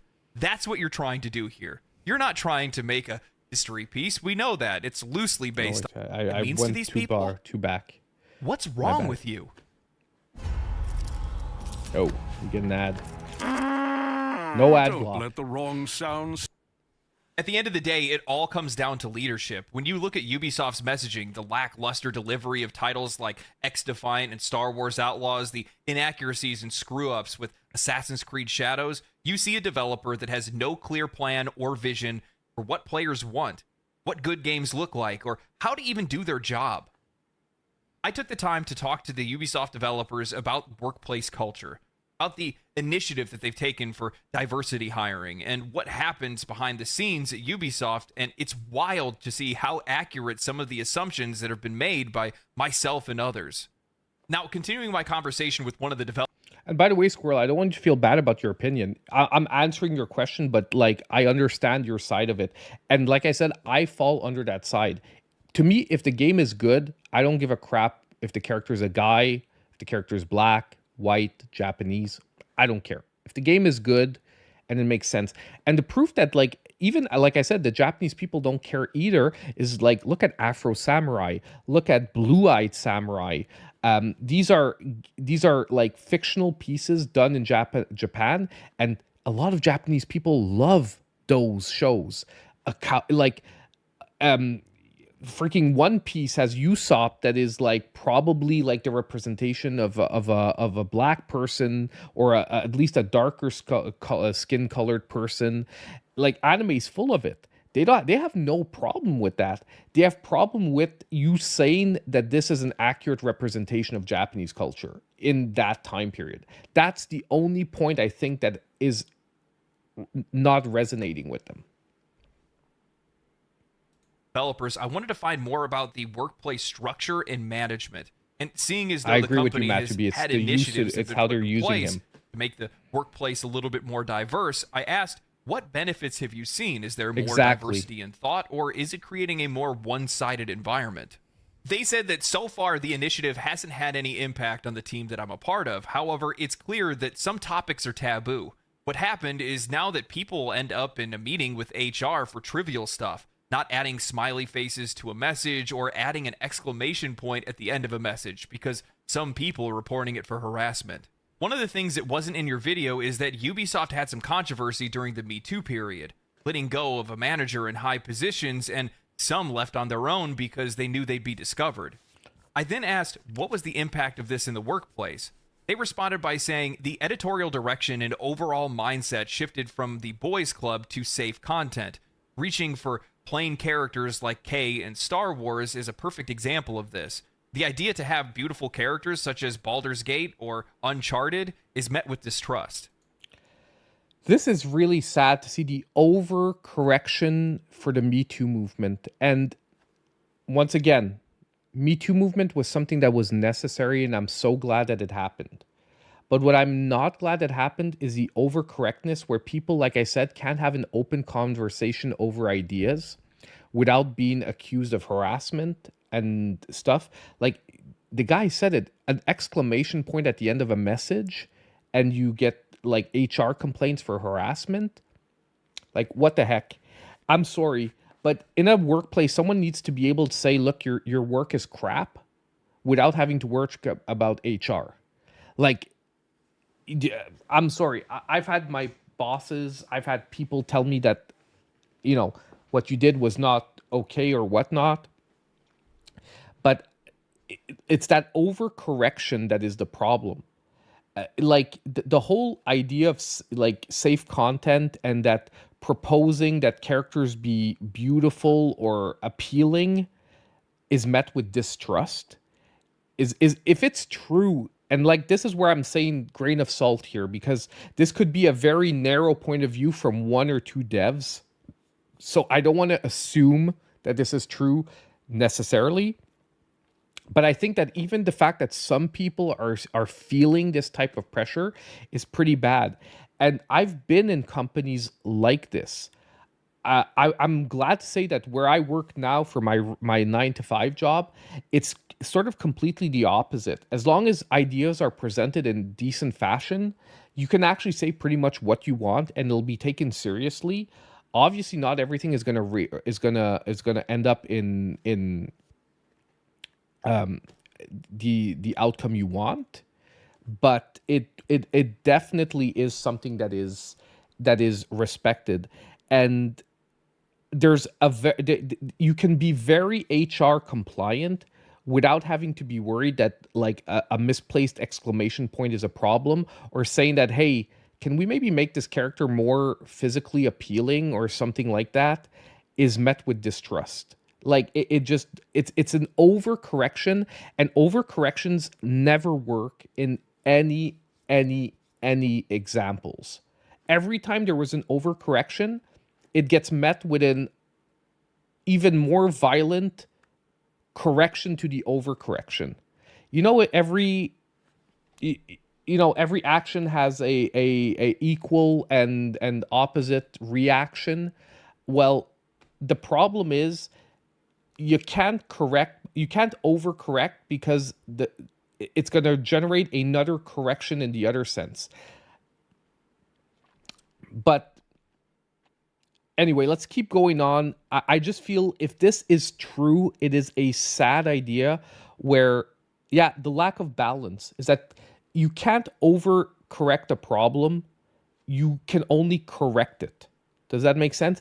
Overcorrection is never going to work. You can only correct it.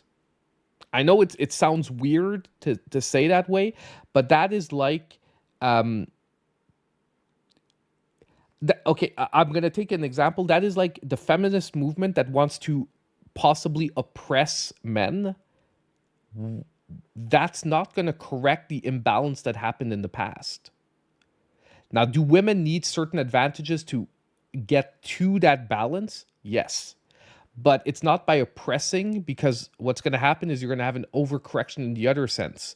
You're just going to have it 20 years in the future or 30 years in the exactly. Overcorrection creates more disputes rather than creating validity to what you're trying to correct. The developer shared sentiment saying that safe content also leads to limited opportunities on the gameplay side. Even for Star Wars, we had to work with Disney, which would have shut down most attempts at depicting a true criminal underworld with cruelty and drama. Now, this I really believe. That Disney was a huge problem for Star Wars Outlaws, because I watched a lot of gameplay for Star Wars Outlaws because I was very interested in the game, and I decided not to pick it up because it actually looks fucking really well. Who cares? Fucking awful. It looks fucking awful. The game. It really looks really not good. Not broken, not good, but just middle of the road, where it's not going to get me excited to drop other games to play it. Okay. And that shouldn't be that way for a flagship Star Wars game. But I do believe, and one of the biggest problems is that you can like only steal, like you're an outlaw, but you can only steal from like the Galactic Republic. So you can't steal from other people, and you can't really do a lot of things that a real outlaw would do, because it makes the character feel too bad. But I can believe that Disney did not want the main hero of the story to be a true criminal. Do you understand what I mean? They wanted a female Han Solo, the lovable smuggler, the lovable scoundrel. You understand? They didn't want a real criminal.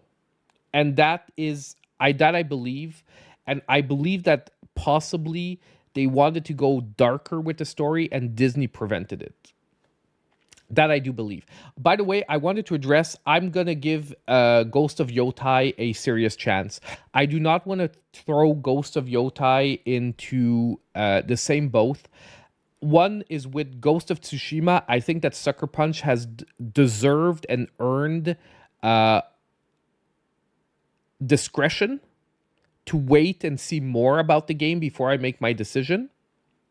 Do I think it was necessarily the right choice at this point in time to put a female protagonist with all the games getting shit on for similar things? I think it was a very bad marketing move, but I do want to give them the benefit of the doubt till we know more about the game, more about the character, and more about the presentation. So I do not want to throw Ghost of Yotai in there yet. However, I do agree that it does feel weird having a female, even if she's a Ronin.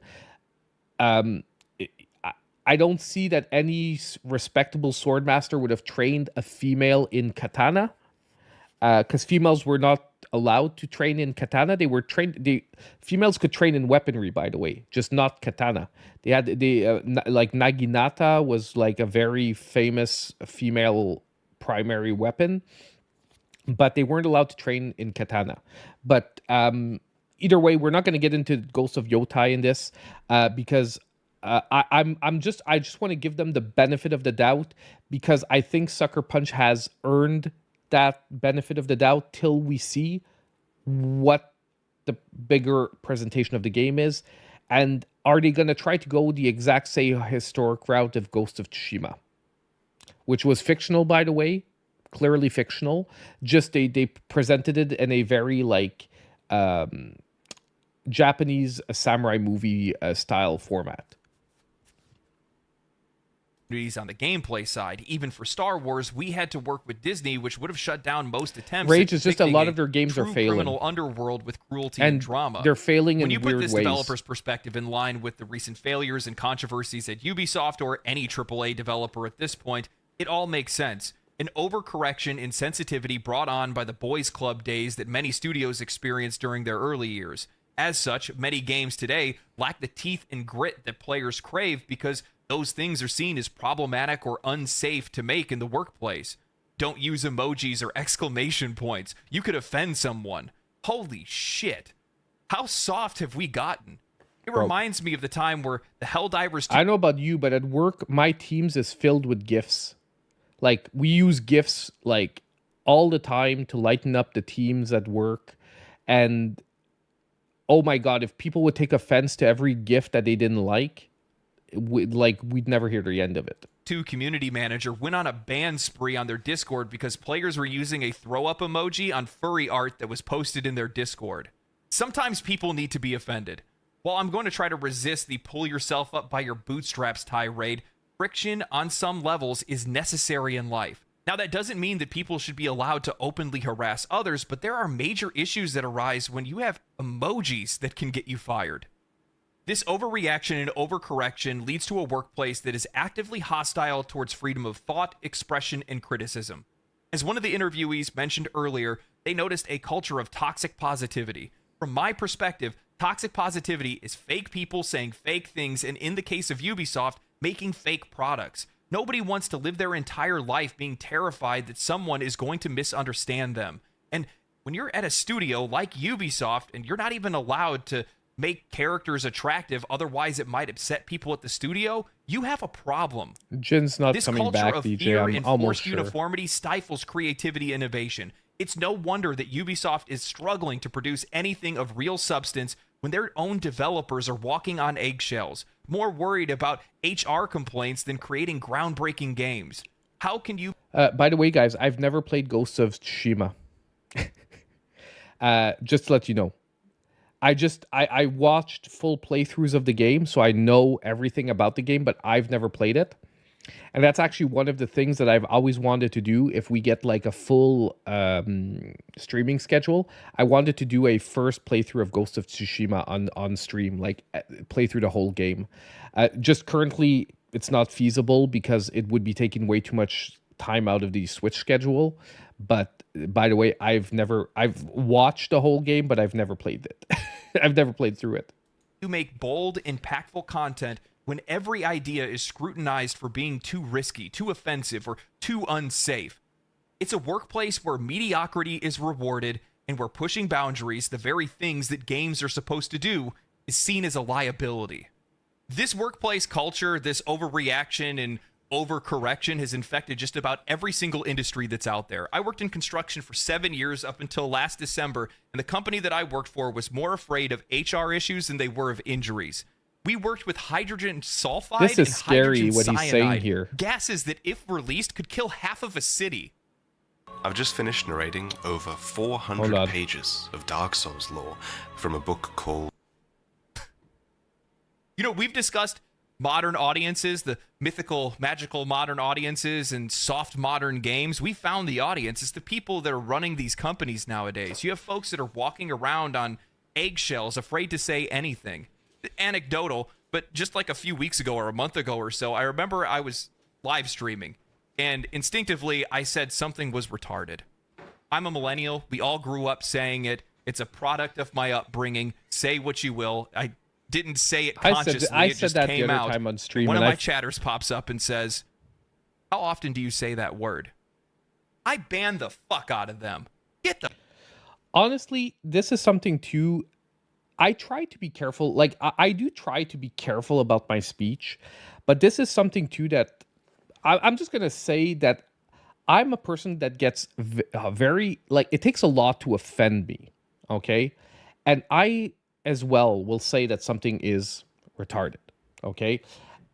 I think that it is very important, the intention behind saying something than the word itself. And I think too many people are getting triggered by speech and by words rather than intentions. And I think that that is something to me that is extremely important, is anything can be said, it's the way you say it. It's the intention behind what you say that is more important than the words you are using. Exactly. It's like a no-win situation. And like if I say, like, and I think I was talking about a game, I said, "Oh, that was like I was talking about a game mechanic," and I was like, "That is retarded." Like, if you get offended to that, and I'm not even talking about a person, like, you are digging for stuff. You know what I mean? And anyway, I just want to throw that out there. I agree with him here.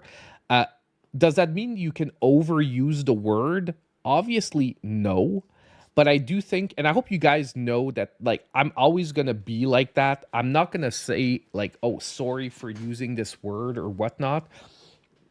I do think there are words that historically I would never use, like the N-word, for example, because I do see that that is a very problematic word that was used to put down a specific group of people. But when we're talking about, like, people that grew up in the 90s, when we're talking about, "Oh, that is retarded," I'm not trying to put down a group of mentally, like, people that have mental challenges or anything. It has nothing to even do with that group of people. You know what I mean? So I do think, like, there's a certain neutrality there that needs to be, like, it needs to be addressed. And I totally agree with him here. I think the intention behind the use of it is more important than the word itself. The fuck out of here with that. Are you kidding me? People that are out there that are waiting, prepared to be offended. I'm sick of it. People you are cannot waiting have to clip something and put it out there every single and thing be like, that you say, "I'm mad you have to now." watch every word that comes out of your mouth. Otherwise, it could be your livelihood. And I'm not saying that you can walk around saying anything. That's not what this is. Everybody knows. I think that's the most frustrating part when you have these kind of conversations, is that you know exactly what I'm talking about. You know exactly what I'm talking about. But the intellectual dishonesty around this kind of thing is just, it's fucking mind-boggling. And that's true, because most people that get angry at this, they know, you know, that the person knows that you weren't trying to talk about actually people that have mental challenges, but you're making it that out of intellectual dishonesty, because you know that the person, there's no way that, given the context, the person could think that that's what you were doing, but they make it sound like that.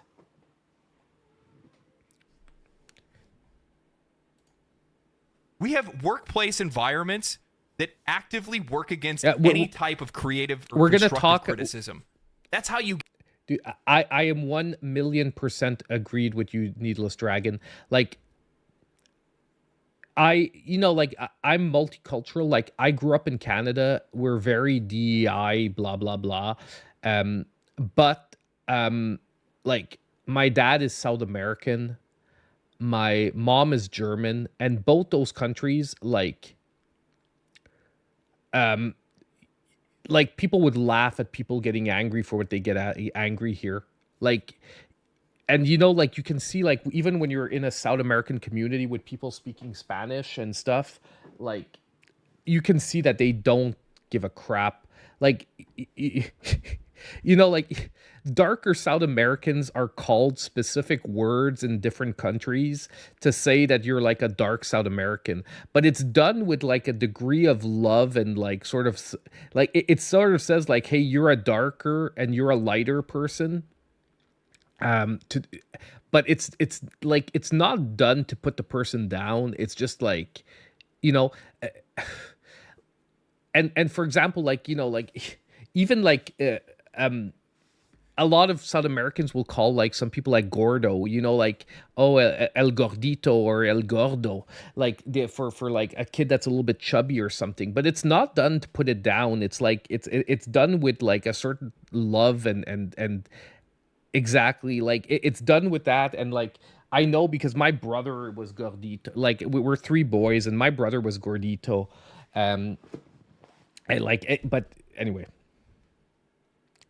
We will continue games like this. This is how games and products are being ruined over time, is because nobody's allowed to criticize things properly. You have places, you have people in the workplace. Like, my other, my other brother was El Flaco, and like, anyway, doesn't matter. Like, I don't think that these characters are going to be received well by the fans, but they're not allowed to say anything about it. They can't say it's not hot enough, it's not masculine enough. They can't say that because it's problematic to say so.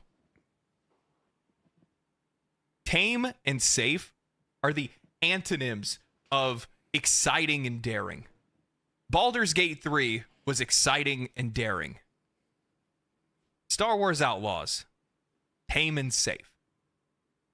Whether it's their poor job at representing Japan or the trailers of... But the thing that I love personally, and I think I love about South American culture, is a lot of like look what Needless Dragon said. They generally own it. Like, the gordito takes honor in being the gordito. You know what I mean? And the flaco takes honor in being the flaco. And it's funny because we're three brothers and we're three totally different builds. I'm small and stocky. My middle brother is small and chubby. And my youngest brother is tall and skinny. Like, it's so freaking funny. Like, we're the three, like, completely different builds. I'll try to get a picture at one point of like the three of us, one next to another. And it's so funny because you can all tell by our facial features that we're brothers. But when you look at the way we're built, all three of us, it's so freaking funny because we're like all three of the spectrums. Assassin's Creed, there are clearly levels of incompetency at work. As many players have pointed out in the game trailers, the promotional materials that are meant to sell the game, you can see frame rate issues, texture issues, poor collision detection, weapons clipping through characters, the utter and problem more. Controversies aside, this game doesn't look like it's ready for launch, and in fact, its developer just recently came out and canceled their appearance at Tokyo Game Show and announced that the game would be delayed until February. Along with the delay, Ubisoft CEO recently issued a memo to their employees that ended up getting leaked publicly, and it showcases just how out of touch this company is with their players. Rather than acknowledging their real missteps, they're clinging to critic scores, pointing out Star Wars Outlaws had a solid 76 on Metacritic. Oh, I didn't know that you were trying to sell the game to game reviewers. That makes a lot of sense, seeing as though that you're completely ignoring player feedback that clearly shows that your game is hovering in mediocrity. Even worse, they believe that Black Friday sales are somehow going to magically turn things around, not realizing that no amount of discounting will make up for a product that fundamentally misses the mark and nobody's interested in. And that's the second part, is if at least the games were top-notch gameplay-wise and revolutionary, you know what? I think 3/4 of all of this would melt away. and no one would give a crap about it because the freaking game is good. But most of their games come out as mediocre at best currently, except Prince of Persia, which actually was pretty freaking fantastic and was marketed like shit. The memo reads more like a corporate spin than a genuine reflection of failure. No mention of the controversies or deeper issues that are plaguing the company. They talk about how all players want are highly polished games on launch day, when the truth is players are craving meaningful, risk-taking, authentic content, things that Ubisoft hasn't seen in decades. Even in their own memo to their own employees, they can't speak frankly about their mistakes. This sanitized messaging shows just how deeply disconnected the company is. Yeah, and I honestly, Squirrel, I do agree with you in part. I think a lot of I'm not saying that the millennial generation was open, because, like I said, younger. I'll say something younger in my like friend group when I was like, let's say 16 and less. We did unfortunately use the N-word on a regular basis. It wasn't directed at black people, but we did use it. And I do agree that it needed to be reined in. I just think once again there's an overcorrection. Do you understand what I mean? It's an example of overcorrection.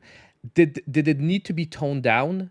Definitely, but I don't think everyone needs to be tone policed on everything, especially when you know that the intention is not there.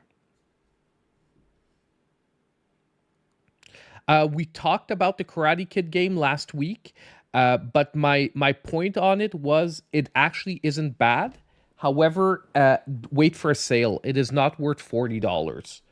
Once the game hits 20 or less, I would say it's worth picking up. And that's where I so like I said, I partially agree with you that I'm not saying we should run our mouth, but I think that the overtone policing and every month coming out with a new trigger word that people can't use anymore is like an overcorrection once again. Well, instead of focusing on the words, we need to focus on the intentions that people are doing when they're talking.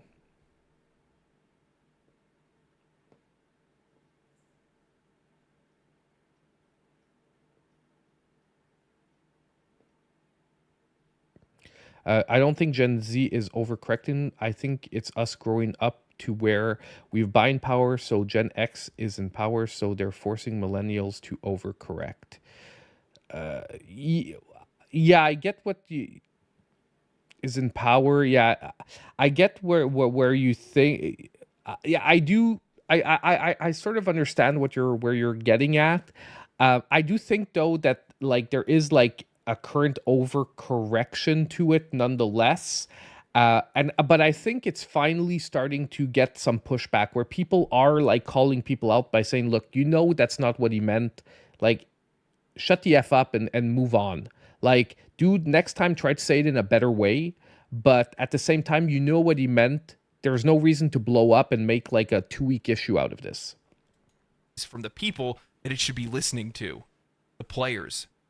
Interested in the perspective of the employees who received this memo, I had a few questions on their thoughts of the messaging and the leadership of the company. I asked, what has been the message from management to the staff about Ubisoft's declining sales? What do they believe is the reason behind it? They responded, the fun fact is they don't talk much about it. They mainly focus on the fact that they reached their financial objectives, which are mainly achieved through casual player sales, not the vocal gamer minority that are sick of what you described in your video. Also, something to know is that through the years, the number of management floors has increased to ridiculous amounts. So communication is often blurry unless they come directly from HQ, and even then, it's almost entirely corpo bullshit that isn't useful in the end. We are the My God, we got another one. and we are the I asked another employee to verify the increase in management at the company, fearing that this is likely one of the biggest issues that's facing the company, seeing that lack of clear and creative vision.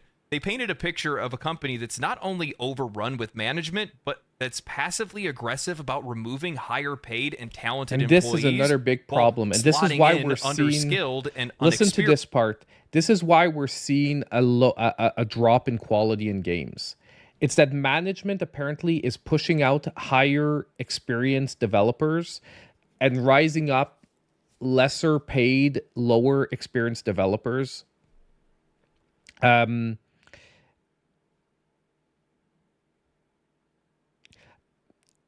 the way, guys, in chat, I don't want like anyone, we're talking like Gen Z, Gen X, millennials. I want to just say something. We often try to divide ourselves up into these different groups and different realities that we grew up in, but I don't want you guys to feel like, I especially don't want chat to devolve into like, okay, the Gen Zers against the millennials, against the Gen Xs. Like, this is a safe space, okay? We're just talking, we're talking, and let's not forget we're talking about video games. Of course, we're talking about bigger social issues because they're mixed into the problems with the video games, but I don't think it's any generation's problem. I think it's the problem is the coexistence of the generations, and like I said, everyone trying to overcorrect past problems instead of just moving on. But anyway, like I just don't want, yeah, but I do agree with you. It's just that don't forget too that by the time Gen Z gets into power, they're not gonna have the outlooks that they have today. I would say just be careful about that, because even and look, I'm not trying to be the wise old man here, but the way I thought in my 20s is not the way I think in my 40s. And I think that I have become a much mellower person in my 40s. And I was much easier to offend in my 20s than I was in my 40s. So I do think that that's a generational thing, where also it has to do with just, unfortunately, the life experience that you've gone through so far, where you sort of decide what battles are worth fighting and what battles are not worth fighting. Do you make sense? And I think that right now, Gen Z, a young generation, has never had as much of a voice as previous generations had. What I mean is social media is so powerful that Gen Z nowadays has an actual voice to be heard. And it is rare. It is one of the first times in history that such a young population has such a powerful voice.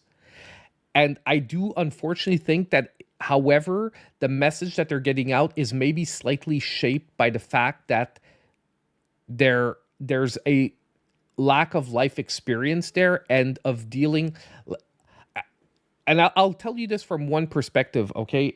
And it's a super stupid story, but I think it puts it really into perspective easily. One of my daughters got her first ever job this weekend. Her first ever job. And without getting into too many details, I always told her you have to be prepared that when you get out into the real world, what I mean is outside of the safety of a household where mom and dad are there, or the school where the teachers are trying to overprotect and like if someone talks mean to you, you can go see a teacher or a principal, and that person can get into trouble. When you're going to get into the real world, unfortunately, you're going to have to deal with some a-holes pretty much each and every day. And there's a lot of people that you can't do anything about. And oddly enough, she got her first ever job being a hostess in a restaurant over the weekend. And some 60-year-old dude, she had pigtails for her hair, just came up behind her and pulled on one of the pigtails randomly and said like, "Oh, look, this is fun." And she was like, "What the fuck?" And I told her, I said, "Look, I told you, in the real world, you're going to have some special jerk ass people out there." Yeah. I'm like, dude, like, I told her, I said, you know what? 20-year-old Rick would have turned around swinging. But you know what? 42-year-old Rick says the guy's a dumbass. Move on and have a nice day. She's laughing because she heard me telling the story over there. She's still up. She just heard me telling the story, and she's laughing because she knows it's a a real story that happened to her this weekend, but it's just an example. And by the way, I forgot to Gade, thank you so much, man, for the 199 donation. Another one, thank you so much, my friend. Sorry about that. Yes, you did do it earlier, so that is a second one. Thank you so much, my friend. Sorry, I forgot that I was like in my bubble. Yeah, but she could have done that. You're right. And you know what? She would have been right to do it. But was it worth fighting that battle for something so stupid? I mean, some people could say yes. However, it's her first day at a new job, and you would create a scene, and you most likely won't keep that job maybe in the future. Like, or even if they keep it, like, you know, they might be looking for something else. And yeah, and that's a personal choice. If she would have wanted to fight it, I would have been there behind her 100%, because I find that touching a person without their consent is like a total lack of like, there's no forgiveness for that. Like, you know, unless it's you're tripping and it's a mistake and you, like, you know what I mean, like touch someone accidentally. There's no forgiveness for that. But at the same time, it was just sort of a lesson that, like, you're gonna meet these people and you're gonna have to choose all throughout your life how you deal with these people. And if you scream and shout at each one of these people, you're gonna see that eventually you're gonna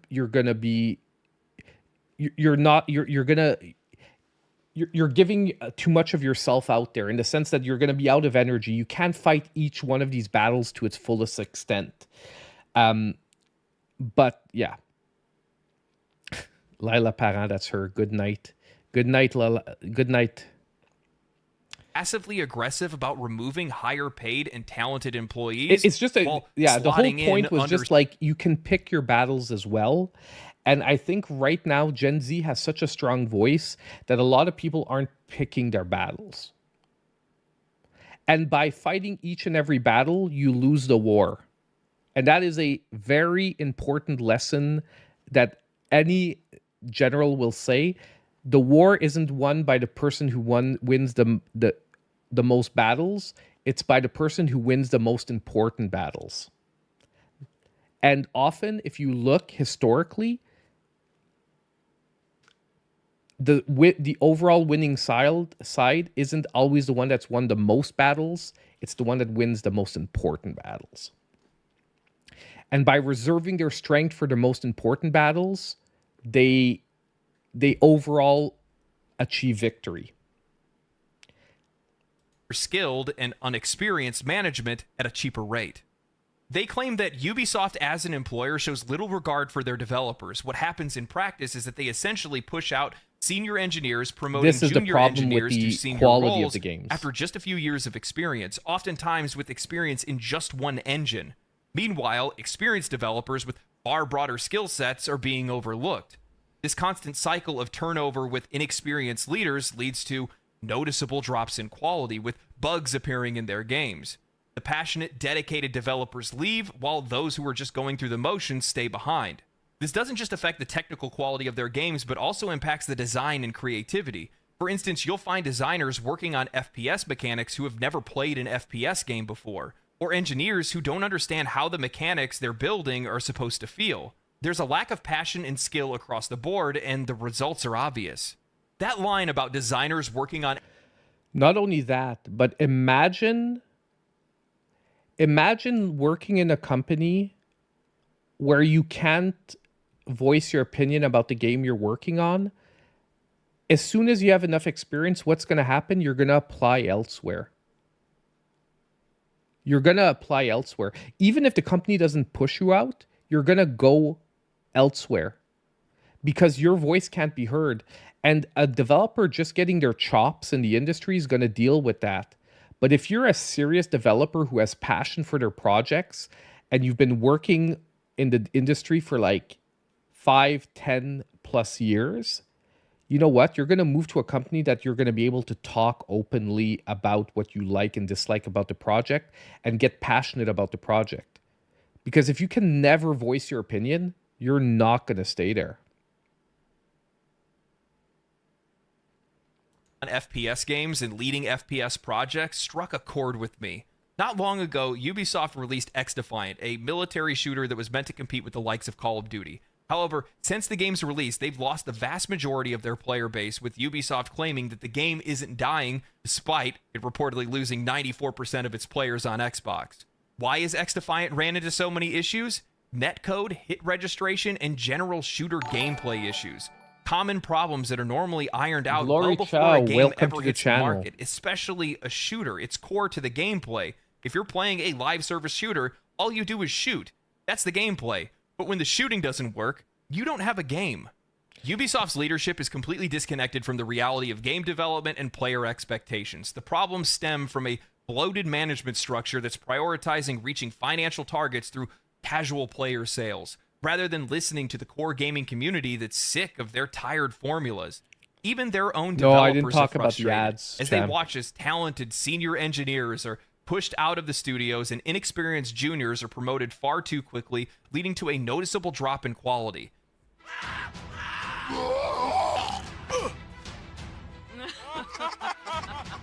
It's no wonder their games are riddled with bugs and lack any real innovation. This company is more focused on appearances rather than creating meaningful, engaging content. The quality of their games doesn't matter as long as they aren't offending anyone. Needless Dragon, when you see the issues that plague Assassin's Creed Shadows, the pandering, the generic virtue, the lies, the cover-ups, and the lack of understanding of what they're... Thank you so much. All the donations, guys, I really appreciate it. It's very... thank you so much, guys. ...are apparently inspired by. When you see how safe and tame, how boring, buggy, and soulless Star Wars Outlaws is... And you see, I hope you guys know there, by saying guys, I mean... guys and gals, right? And everything in between. I don't need to I'm just overcorrecting here to make sure. When you see how their most anticipated shooter in X-Defiant is riddled with the most common issues, bugs, Frenchie all Mom. kinds of different things. Oh my god, guys. Frenchie Mom with one Maple Syrup Gaming and Tech membership, gifted membership. And I think Black Spiders got that. Welcome, Black Spiders, to the crew. Shooters would never have on day one, that's made by developers and led by developers that haven't even played an FPS game. You see a studio and a publisher that lacks integrity and a spine. Cowards in leadership roles, afraid to loosen their grip on the wheel. Developers afraid to speak out and unable to express any of their creativity. Cyclops got no respect from... Well, not Marvel. Let's just be honest. That was Sony. Because Disney with Cyclops in X-Men 97, he gets hella props in there. Cyclops has some of the coolest moments in that show. Come on, when they jump out of the plane and he freaking uses his I-beam to like stop his descent. That is insane. I don't want to talk about the physics about that, though, because his head would have ripped off because his neck couldn't have taken the impact. But yeah, you're right. It's Fox, actually. You're right. It was Fox, not Sony. My bad, DJ. You're right. It was Fox. Franchise is destined for obscurity. Ubisoft isn't just losing. I love gingers. Gingers are cool. Gingers are welcome. They have no soul, but they're still welcome here. Its way, it's already lost. And the only thing left is to watch it burn. You know, it's crazy to speculate about these kind of things, but it's an entirely different beast to find out what you've been believing this entire time is absolutely true. And I want to take the time to thank the developers that reached out to me. It was daring for them to do something like that. Obviously, their identities are being kept secret for very obvious reasons. Most of these folks could lose their job over having these kind of discussions. But keep in mind, what's really sad about this is that there are developers that are working at these studios that want to see things change, that want to fix things, that see these obvious issues, but they're not allowed to do anything about it. That sucks. That's something that all of us can empathize with. I'm pretty sure that anybody that's watching this video right now has likely worked with some level of management that took them in the wrong direction. And I've got to say, I feel this because I've worked in a company like that before. I've worked in a company where I work in a very legislated field of work. Like, basically, even if your employer tells you to do some stuff, like if you do something illegal, you can lose your permit to do the type of work I do. And I've worked for an employer that would push the employees to do like illegal stuff. in the goal of getting more profit. And basically, if the employees would get caught, they would throw them to the wolves, where they would just basically say, like, "Oh, we never told him to do that. He knows what's legal and not legal. He has a permit to do this. He's supposed to know all that. We never would have told him to do that. Of course not." Like garbage stuff like that. And led them down the wrong path. Not my current employer, the biggest issue by the for way. Ubisoft Not my current is that employer. the damage is already done. Their brand is already torched. Their name and their reputation is in shambles by now. And looking and seeing that they... Are you leaving, Squirrel? Have a good night, Matt. Have a good night, Squirrel. Hope we didn't get you angry. have pushed back Assassin's Creed Shadows. It's for obvious reasons. While they're going to say that it's for fixing Always issues in the cover game, your ass. there's issues that we That's rule number 1 in life. Always cover your ass. saw in the trailers, so that's totally believable. The game likely does need more, more time in the oven more than anything else. But outside of that, I really think it's just them trying to distance it from all of the bad press. Because there's a lot of people that have been talking about Ubisoft. There's a lot of people that have been talking about Assassin's Creed Shadows, and it doesn't look good. And pushing it all the way to February, I don't think any of that's going to change anything. If anything, seeing how often they like to put their own foot in their mouth when it comes to... I laughed when I saw that, and part of me wanted to say, hey guys, do you think they're going to make Yasuke Japanese?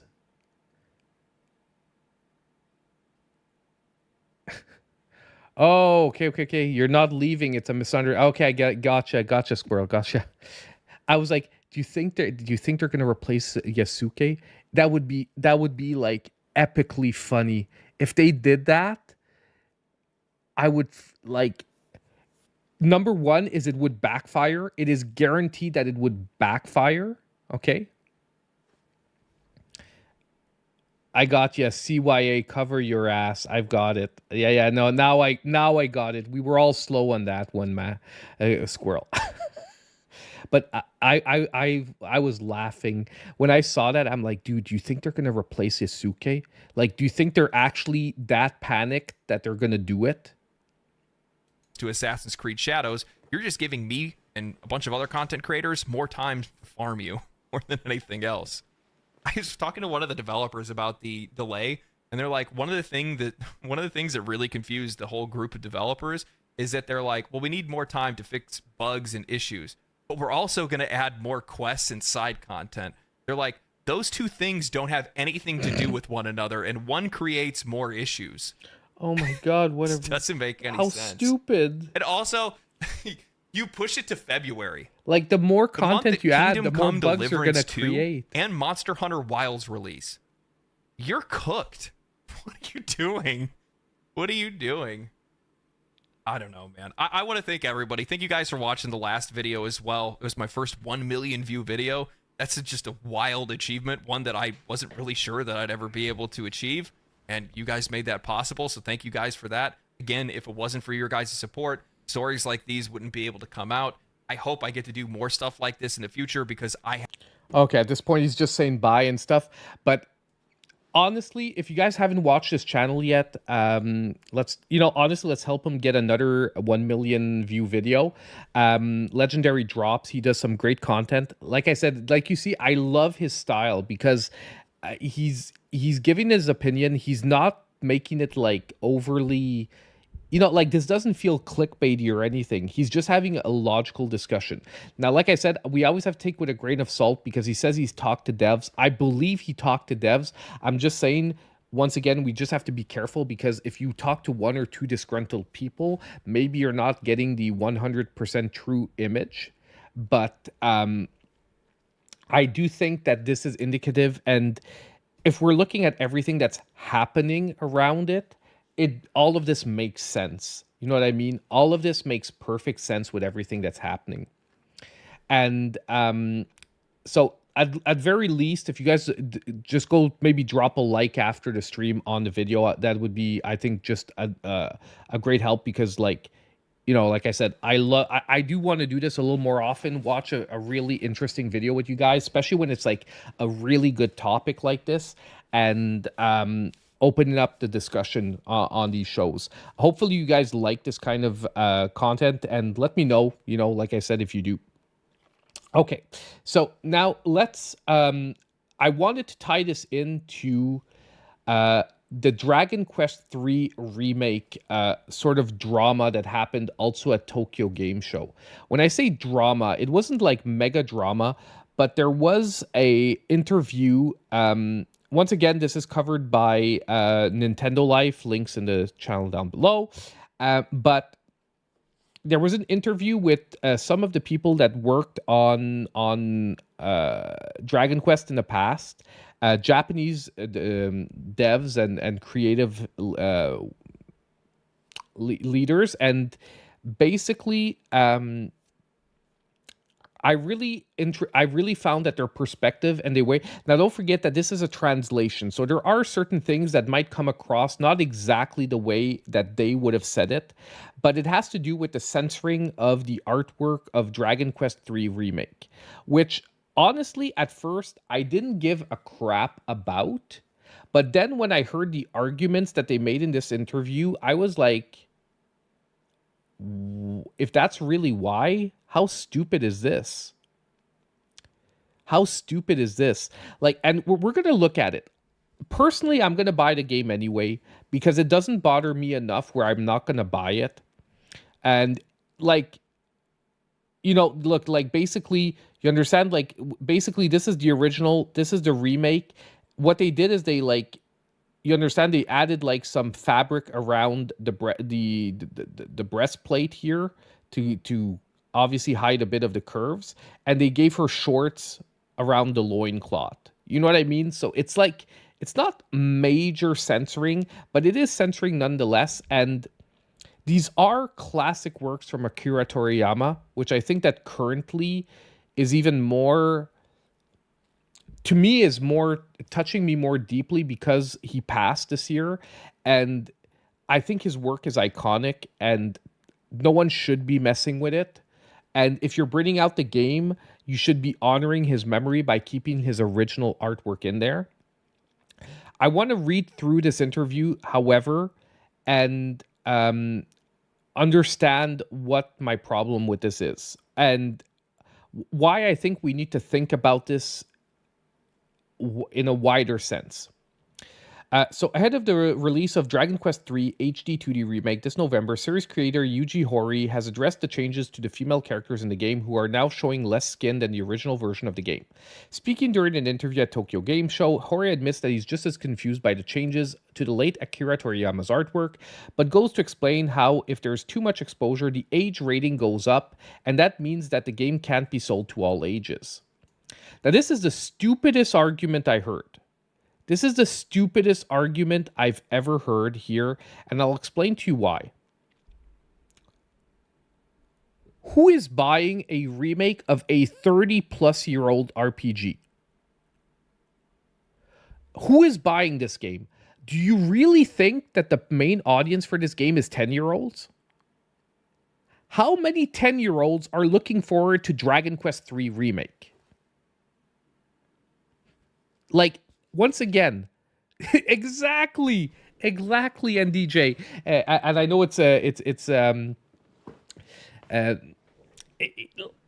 it's crazy. No one under 20 is probably going to be buying this game, and even the 20-year-olds buying this game, it's because they're into retro content. Most of the people are going to buying these games are going to be 30 plus. Do you know how few sales you would have affected by getting a teen rating on this game would have been? You would have affected your sales by exactly 0. Because the second thing as well is some parents don't give a crap about that. And if your kid is into retro gaming, you're most likely the type of parent who doesn't give a crap about this because you initiated your kids to retro gaming and you're just going to be super excited that they want to play Dragon Quest III.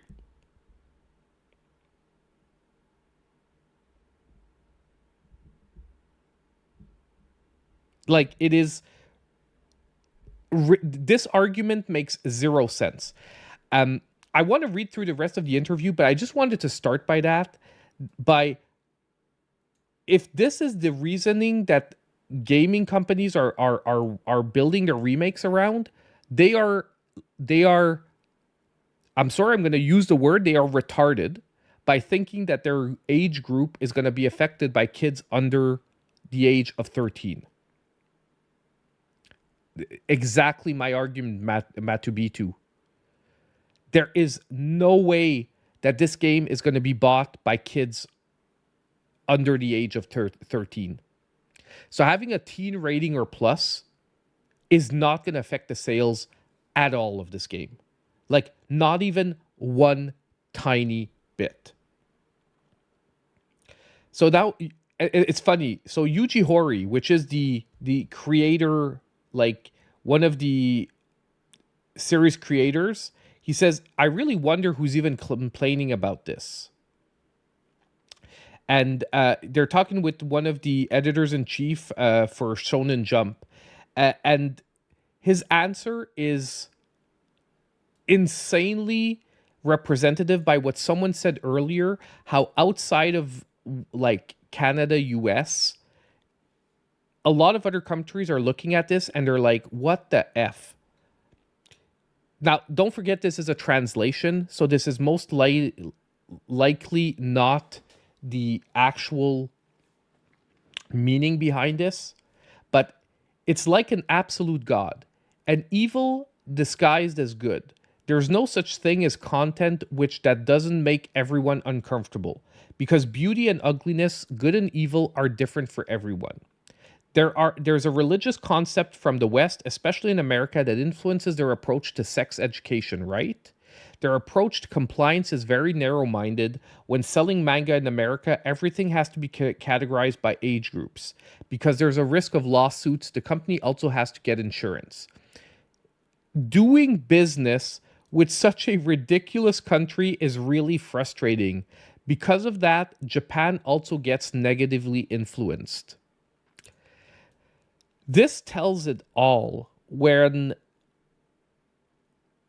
And Japan is a super, super traditional country. And even they're like, this is ridiculous trying to comply with this stuff. Now, obviously, keep in mind, this is a translation. So some of the language could be maybe less inflammatory, because I do find this is like really like, ridiculous country is really frustrating, is like a little whatever. But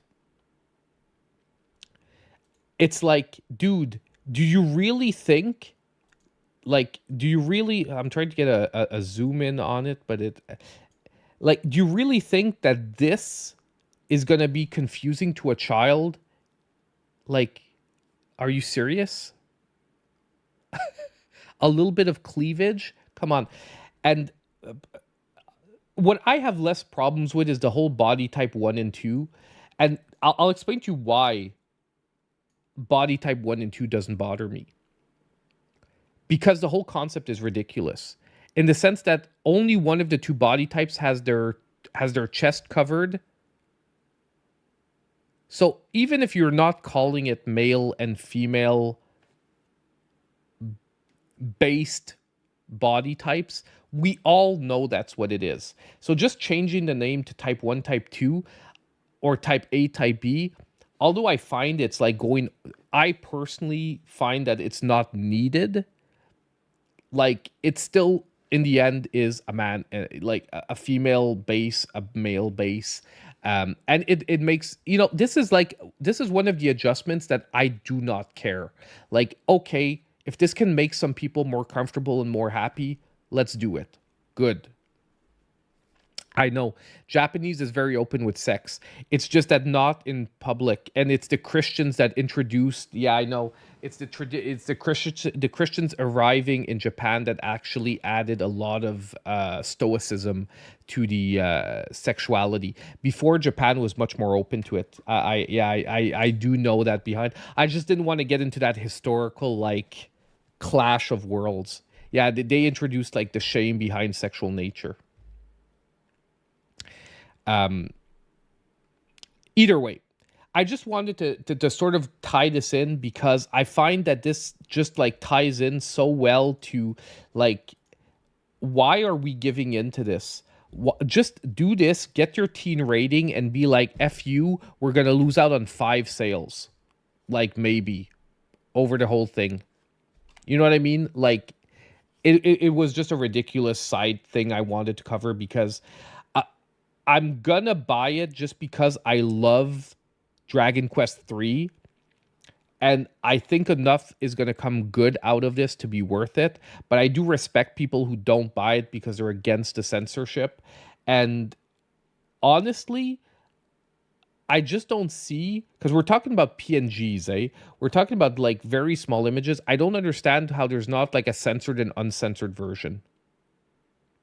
Like, I don't think it would actually have cost Square Enix that much more to do like a slider where you can get like original, censored. You know what I mean? Okay. So we are pretty much done with our stories of the week. Let's jump into the new Switch games coming out this week. I'll be honest, there aren't that many Switch games that are of note. We have 6 to look at for this week. A little bit of a slower week, which is why I was saying last week, I found it really weird that so many games tried to go against Echoes of Wisdom. Like, so many games released the same day as Echoes of Wisdom. Any of those developers could have moved the game to this week, and already their games would have been easier to cover. Like tomorrow morning, my review of Iron Meat is coming out. It's filmed and everything. I just didn't want to launch it at like 9, 10 o'clock at night because the views were going to be bad. But yeah, well, honestly, here in Quebec, we're one of the most open provinces for sexuality. So I'll be honest, here where I live, it's really not much of a problem. It's really not much of a problem. Okay, so now we are jumping in, as I said, to the new Switch games for this week. You can watch earlier today. I went over Echoes of Wisdom, my thoughts so far. I'm not done, but yeah, overall, Echoes is freaking great and fantastic. But okay, so we're jumping into the new Switch games for this week. As usual, we're going in chronological order, releasing for the releases of the games. This is not all the games releasing this week. These are the games that I find are of important notice. So the games that have a higher potential, in my opinion, than the other games. Once again, if the trailers get muted in post, it is just because there was copyrighted material in the trailers. I try to keep all songs, all music, complete trailers there, but there's always a possibility that that could happen. Now, our first game that we're going to be looking at is Sword Art Online Fractured Daydream, which is releasing on October 1st, which is already right now because we are past midnight. The game is, however, going to be releasing on October 1st. If you buy the deluxe or the epic version, or I can't remember what they call the super big version. I think it's the premium version maybe. But honestly, they are crazily overpriced at $84.99 for the deluxe version and $99.99 for the premium version. If you wait till October 4th, however, so on Thursday, you can actually get the regular version for $59.99. I hate this. I hate early access. I find it's a antiquated concept. It's like, it's new, but yet it should already be considered antiquated concept that should disappear. Even at $60, I find that these games often are not necessarily worth it, but we're going to look at the trailer nonetheless. Now, I'm going to warn you before we watch the trailer, there's a high chance this one is going to have to be censored because Bandai Namco are very aggressive with their stuff. So we're going to try and watch the trailer, but it actually might get fully cut out if they claim it.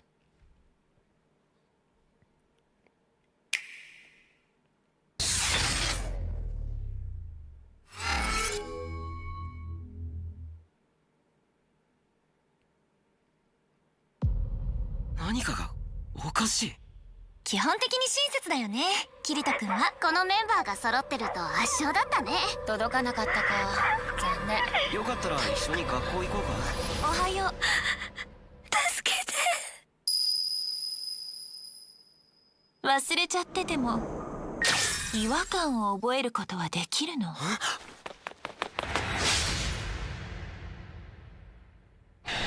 記憶や認識が変わる。私は副団長のアスナ。そのはずよね。痛い目に遭いたくなければおとなしく降参しなさい。もしかしてキリトたちは何か妙なことを体験した？そもそもあんたは死んだはずなんだ。ここではありえないことが。 Game's looking pretty good. Visually, these games are always looking good. 世界は僕によって統治されていなければならない。 I just want to say I love the anime. We're going to talk about it after, but I do. Sword Art Online is one of the game series in the animes that I loved that I've had trouble getting into. I'll explain to you why after. We're going to finish the trailer first, though. 何をしてきたのか忘れたの？どうしたの？怖い顔。僕はあなたに。そうだ、そうだった。俺とあんたはかつてこうして戦った。こんな精神状態のままで戦えるの？言葉を費やす間に行動に移してはどうなのです？みんな死んだ。すぐに私も殺される。まさかあの人たちを手にかけたのは私が全部片付けてやる。ケーキ漬けに一発いっとくかい？息を合わせるぞスイッチ。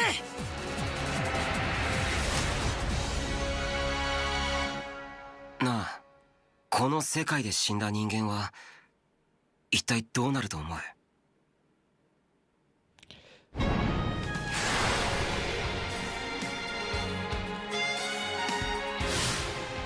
？Like honestly, they should start selling these character passes and crap like that. $100 for the digital premium edition is too much. Okay, so basically, Sword Art Online. Look, the game looks like high quality. The previous games were high quality. They were fun games to play. Two things: pricing wise. There is no way you can convince me that you should be paying $100 for one of these games, especially when you look at, like, you know, the Naruto games that fall to under $5 after a while. Like, okay, it takes a while for under $5, but these games go quickly on sale. So there's no way you can convince me to drop $100 on this game when it comes out. Even $60 feels expensive for this kind of game, although it is quality. I'll explain to you why, however, Sword Art Online is the one series. I love the anime, but I've always had trouble getting into the games because to me, Sword Art Online is an anime about an MMO. And when you make a game about it, you didn't make it an MMO. Like, to me, Sword Art Online had to be an MMO.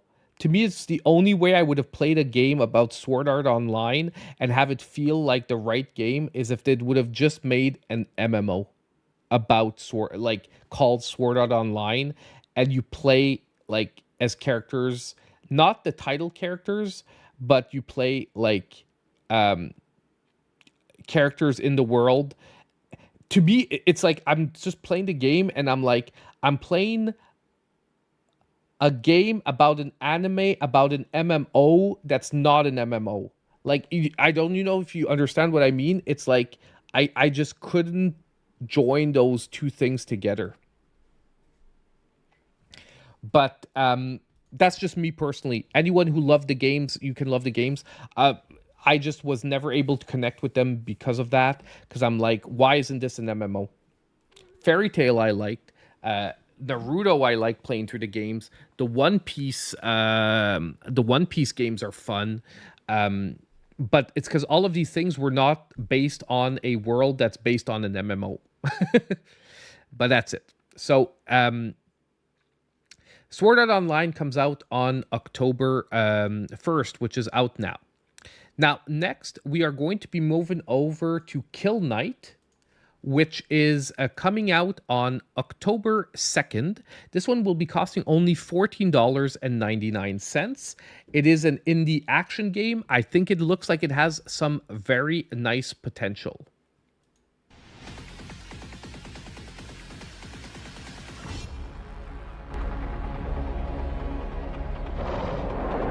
The character has some blasphemous look to it.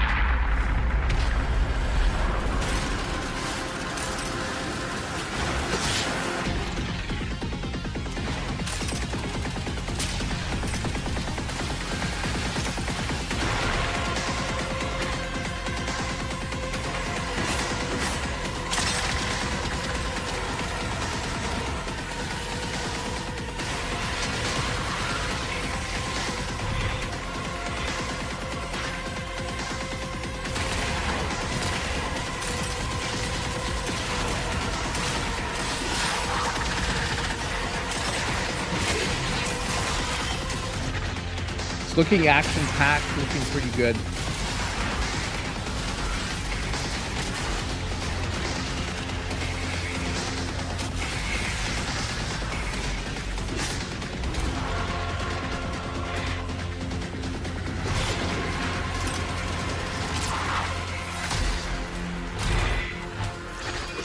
Not sure why it wasn't giving me like full screen there, but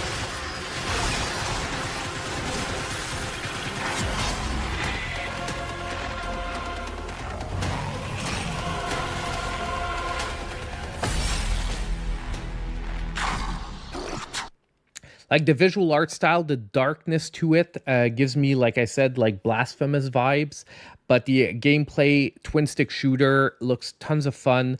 It does look very challenging, however, so I would keep that on, in mind before jumping in. If you are new to twin stick shooters, to me, the gameplay looks like it's going to be fairly challenging.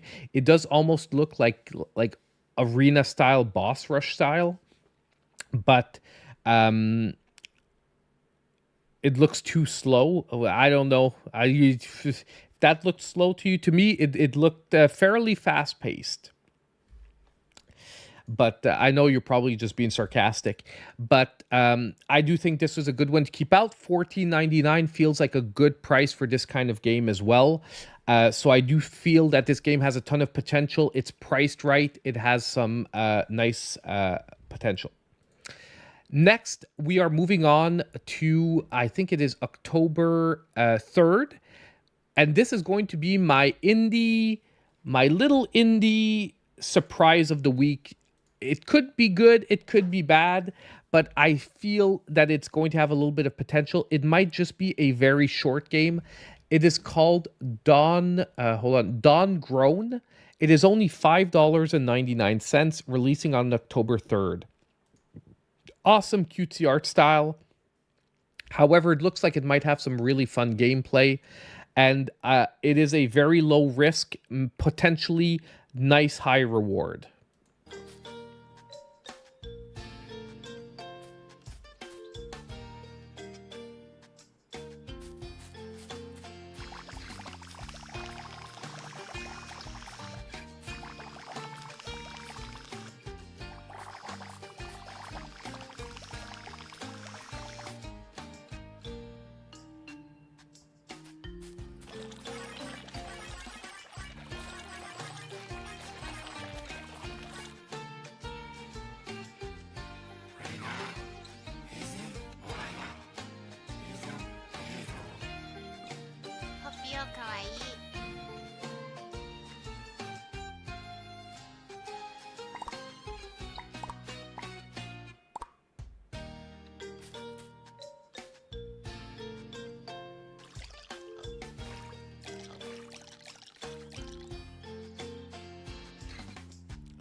I'm willing to give this one a shot. You know what I mean? It's cutesy, it's fun, it looks like a laid-back little adventure.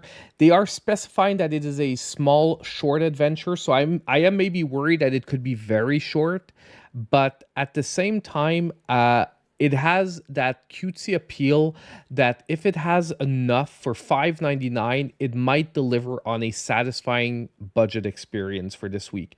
I love the art style. It just really is all gonna depend on, can the gameplay deliver? Sorry about hitting the microphone there. Can the gameplay deliver for Dawngrown?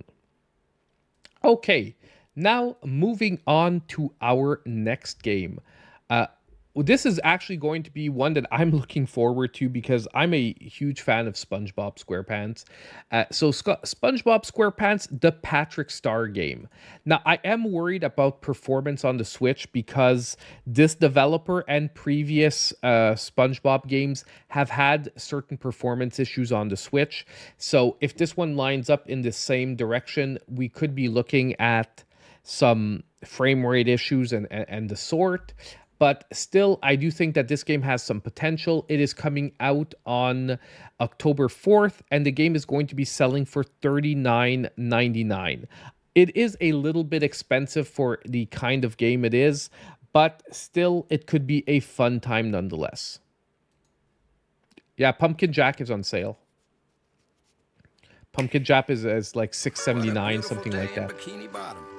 No storms or other natural disasters in sight. There's nothing and no one its happy citizens should worry about. Good morning! Well, maybe there is someone. Pumpkin Jack is really good. Whoa. Let's go!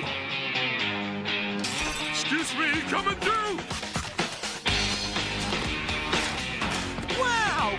Awesome job! Sorry, can't stop! Whoa! Yeah, it's Sunshine Manor. Oh, come on! Better out than in. Smashing, young man! Nifty! What are you doing, lad? Yay! Oh, for me? This is Patrick. I really wonder if they pulled these graphics from the Switch. If they pull those graphics from the Switch, that means that this is probably going to be the best running game in the SpongeBob series. And you know what? It could be because it really looks like they took the exact engine and framework that they did from the last SpongeBob game and they put Patrick Star in it. So maybe by doing that, they kept the framework and they managed to work out the glitches. But definitely a great game. I played Another Crab's Treasure on stream, NDJ. I did play Another Crab's Treasure. It is really fun. I played it on stream. I just was a little bit disappointed with the performance on Switch when you use it in handheld mode. I have to try it again to see if they fixed it. But Another Crab's Treasure actually plays really decent on dock mode on Switch when I tried it. But if you take it in handheld mode, it actually runs like 50% shittier in handheld mode. But yes, so Patrick Star, the game, I think is going to be a fun 3D platformer nonetheless. I think the SpongeBob games, the latest ones, have all delivered pretty decent. So honestly, if you're looking for a fun 3D platformer, if you're a fan of SpongeBob, I think it's one to keep a lookout for. Next, we have one that I am on the fence about, and that is Scotfold Into the Fray, which is the third game in the series. I'll be honest, I haven't played the first two, and I realize that they are on Switch and they are pretty often on sale and cheap. I just have not played Scotfold 1 or 2, and after seeing the trailer, I'm sort of interested in trying the first ones. From what I can see, they seem to be decent games, although they don't seem to be like amazing games. But the third one looks interesting enough. So let's take a look at the trailer. I'm interested to see what you guys think about what we're seeing. And has anyone played maybe the first games in the series and can give me like some insight on them?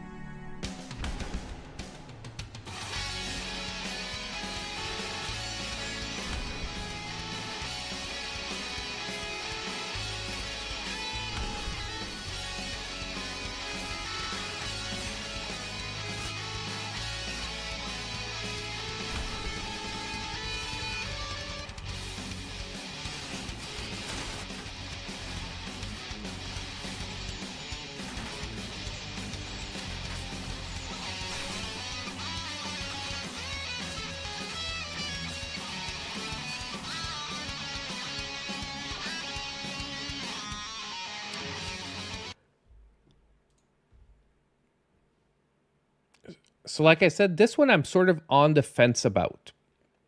Because the gameplay looked a bit stiff to me. But at the same time, the art style looks super interesting. The music was cool as well. I'm just wondering if anyone's played the first ones in the series. That's what I'm wondering, because I've seen, I checked quickly online when I was checking out the games for this week, and the reviews are really mixed to the point where I really can't, like, just from reviews, come up with an idea is like, is this a thing where when it released it was bad, but then like if you played later on it got like they fixed bugs or stuff? But I think it's one to keep an eye on. It's releasing on October 4th. It'll be selling for $14.99, this one. There's currently a discount bringing it down to $11.99, but I do feel that is too expensive to take a chance on. So yes, as some people are saying in the chat, I would definitely wait for a review. Unfortunately, I don't think I will have time to review this one. What I might do is try one of the cheaper ones, like just for a half hour, 45 minutes in a sort of eShop deals format. But I won't have time to do a full review on this one because, like I said, I'm still working on Echoes of Wisdom and Plucky Squire, and I still have 3 other reviews that I have to write and put out in the meantime, with Iron, like an Iron Meats coming out tomorrow morning. So like I'm packed this week, as well as deals video. I'm aiming on Wednesday. I want to get back to the 2 deal videos a week consistently. So Wednesday or Thursday, I'm going to aim for the deals video. Okay. And we have one last game for this week. So that was Scoutfold Into the Fray, which is theoretically the 3rd game in the series. And this is one game. It is a retro game that I know nothing about, which is very rare. And I don't know if it's a original retro game. I'd honestly have to look it up. I didn't take time to look it up, but it is Zero the Kamikaze Squirrel, which is actually a protagonist, an antagonist from the Arrow the Acrobat series that apparently has its own game. So it's a retro like platformer in the style of Arrow the Acrobat. And since we covered Arrow 1 and 2, I was like, I have to cover Zero the Kamikaze Squirrel. But I don't remember ever seeing this game back in the day. So I'm going to check if it's maybe like a new one that they made.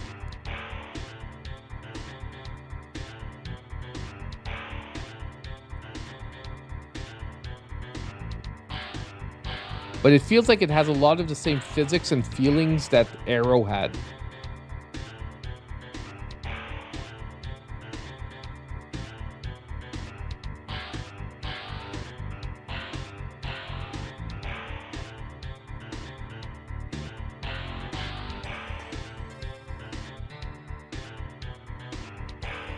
I'm getting like Earthworm Jim vibes from this one.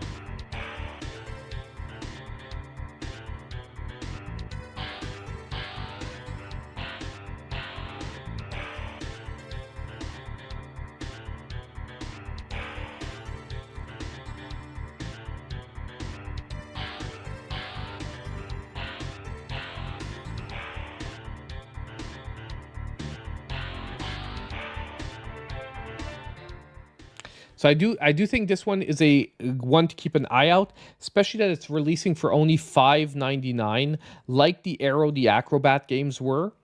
And like I said, he's supposed to be an antagonist from the Arrow series. So honestly, if you're into retro gaming, I think this is a one to keep on your radar. I would have liked to check. Topaz, can you stop throwing my Joy-Cons on the ground? On top of it, it's like my special Zelda editions that she keeps throwing them on the ground. It's like starting to annoy me because if she breaks those, I'd be very, very sad. But yeah. Topaz, use throw. Yeah, she's not listening. She left. But yeah, so Zero, the Kamikaze Squirrel, is going to be, I think, another one to check out for this week, possibly if you're into retro gaming. But, you know, if we look back at the standouts, I do think that SpongeBob and Kill Knight will probably be the standouts, with Dawngrown, if it can pull out some nice gameplay, being a third. The others, Sword Art Online, to me, just feels too expensive. But nonetheless, these are the Switch games I think to look out for this week.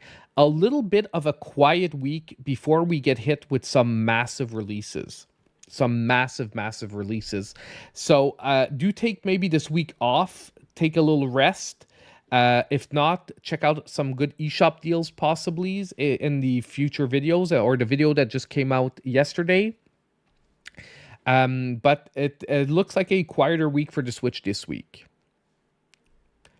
Yeah, October though. October is gonna have some insane releases, so it's pretty freaking crazy. I told you guys, no Switch 2 announcement in September, but I would say keep your eyes open for October. Like, just as a side note, keep your eyes open in October. I have this sneaky suspicion that maybe mid-October we're not going to get a release of it. We're going to finally maybe get an unveiling of Switch 2 in mid-October. Did I say November? I meant October. Mid-October. Crazy Taxi or anything come out? No, not yet. Not yet. It's apparently still in early development at Sega. It's not very far along, from what I heard. But yeah, so that's where the games for this week. Pretty much that's everything I also wanted to cover. So we did take a lot of time on the whole Ubisoft thing, but I think it was worth it because it really opened up a very interesting and important discussion around the current state of gaming. I do want to talk also eventually about the bigger problem that I see with AAA gaming and the failures of things like Prince of Persia, because I think that as gamers outside of the Switch, okay, and I'm not trying to think that we are awesome or we are better than anyone else. It's not at all that. But I think that PlayStation and Xbox gamers need to open up their horizons to games that are not maybe graphically AAA top notch all the time, because if they want more games on a more regular basis, not every game can be a God of War that takes like 4 to 5 years to develop. And they have to be open to playing games that maybe are graphically less powerful, but that focus on amazing gameplay outside of the indie scene. Like, if you want Ubisoft and so to get back to their roots, they need to be able to put out games like Prince of Persia and have support from the community where people give it a shot. And I think, like, for example, Prince of Persia is the perfect example that a lot of people didn't give it a shot, but almost everyone that I know that did ended up liking the game. Very few people that I know that gave it a shot, that even had a negative outlook on the game at first, didn't end up liking that game. Because the mechanics are AAA quality. For a Metroidvania, it is a high-end Metroidvania. I think the biggest problem with those companies is they have to price them like indie games. They have to find a way to be able to produce those games at a value that they can price them like indie games and still get value out of them. If I think that if Prince of Persia would have came out at $24.99 or $29.99 without the whole early access garbage, because you can't do that with a 2D Metroidvania, they could have had something successful. Ubisoft considers that it was a financial failure. Like, it didn't sell what they wanted it to sell, to convince them that they need to keep going in that direction, in a sense. That's what it was, a failure compared to their projected sales for the game. But gameplay wise, it was excellent. And that's what I'm trying to say, is that it was excellent gameplay wise, but unfortunately it didn't capture the market it wanted to capture. And I think the game was marketed poorly, and it just didn't. And it was priced poorly, and they tried to use AAA gaming tactics like early access and deluxe versions that were more expensive for things that they shouldn't have.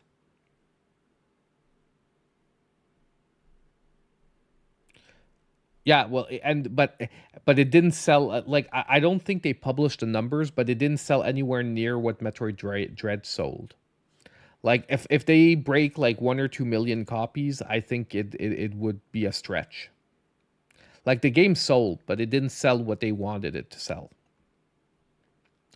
And look, like right now at $23.99, I find it's a very good deal. However, the game should have almost started at that price. It didn't break 1 million. That's what I thought. Like, I didn't think it broke 1 million.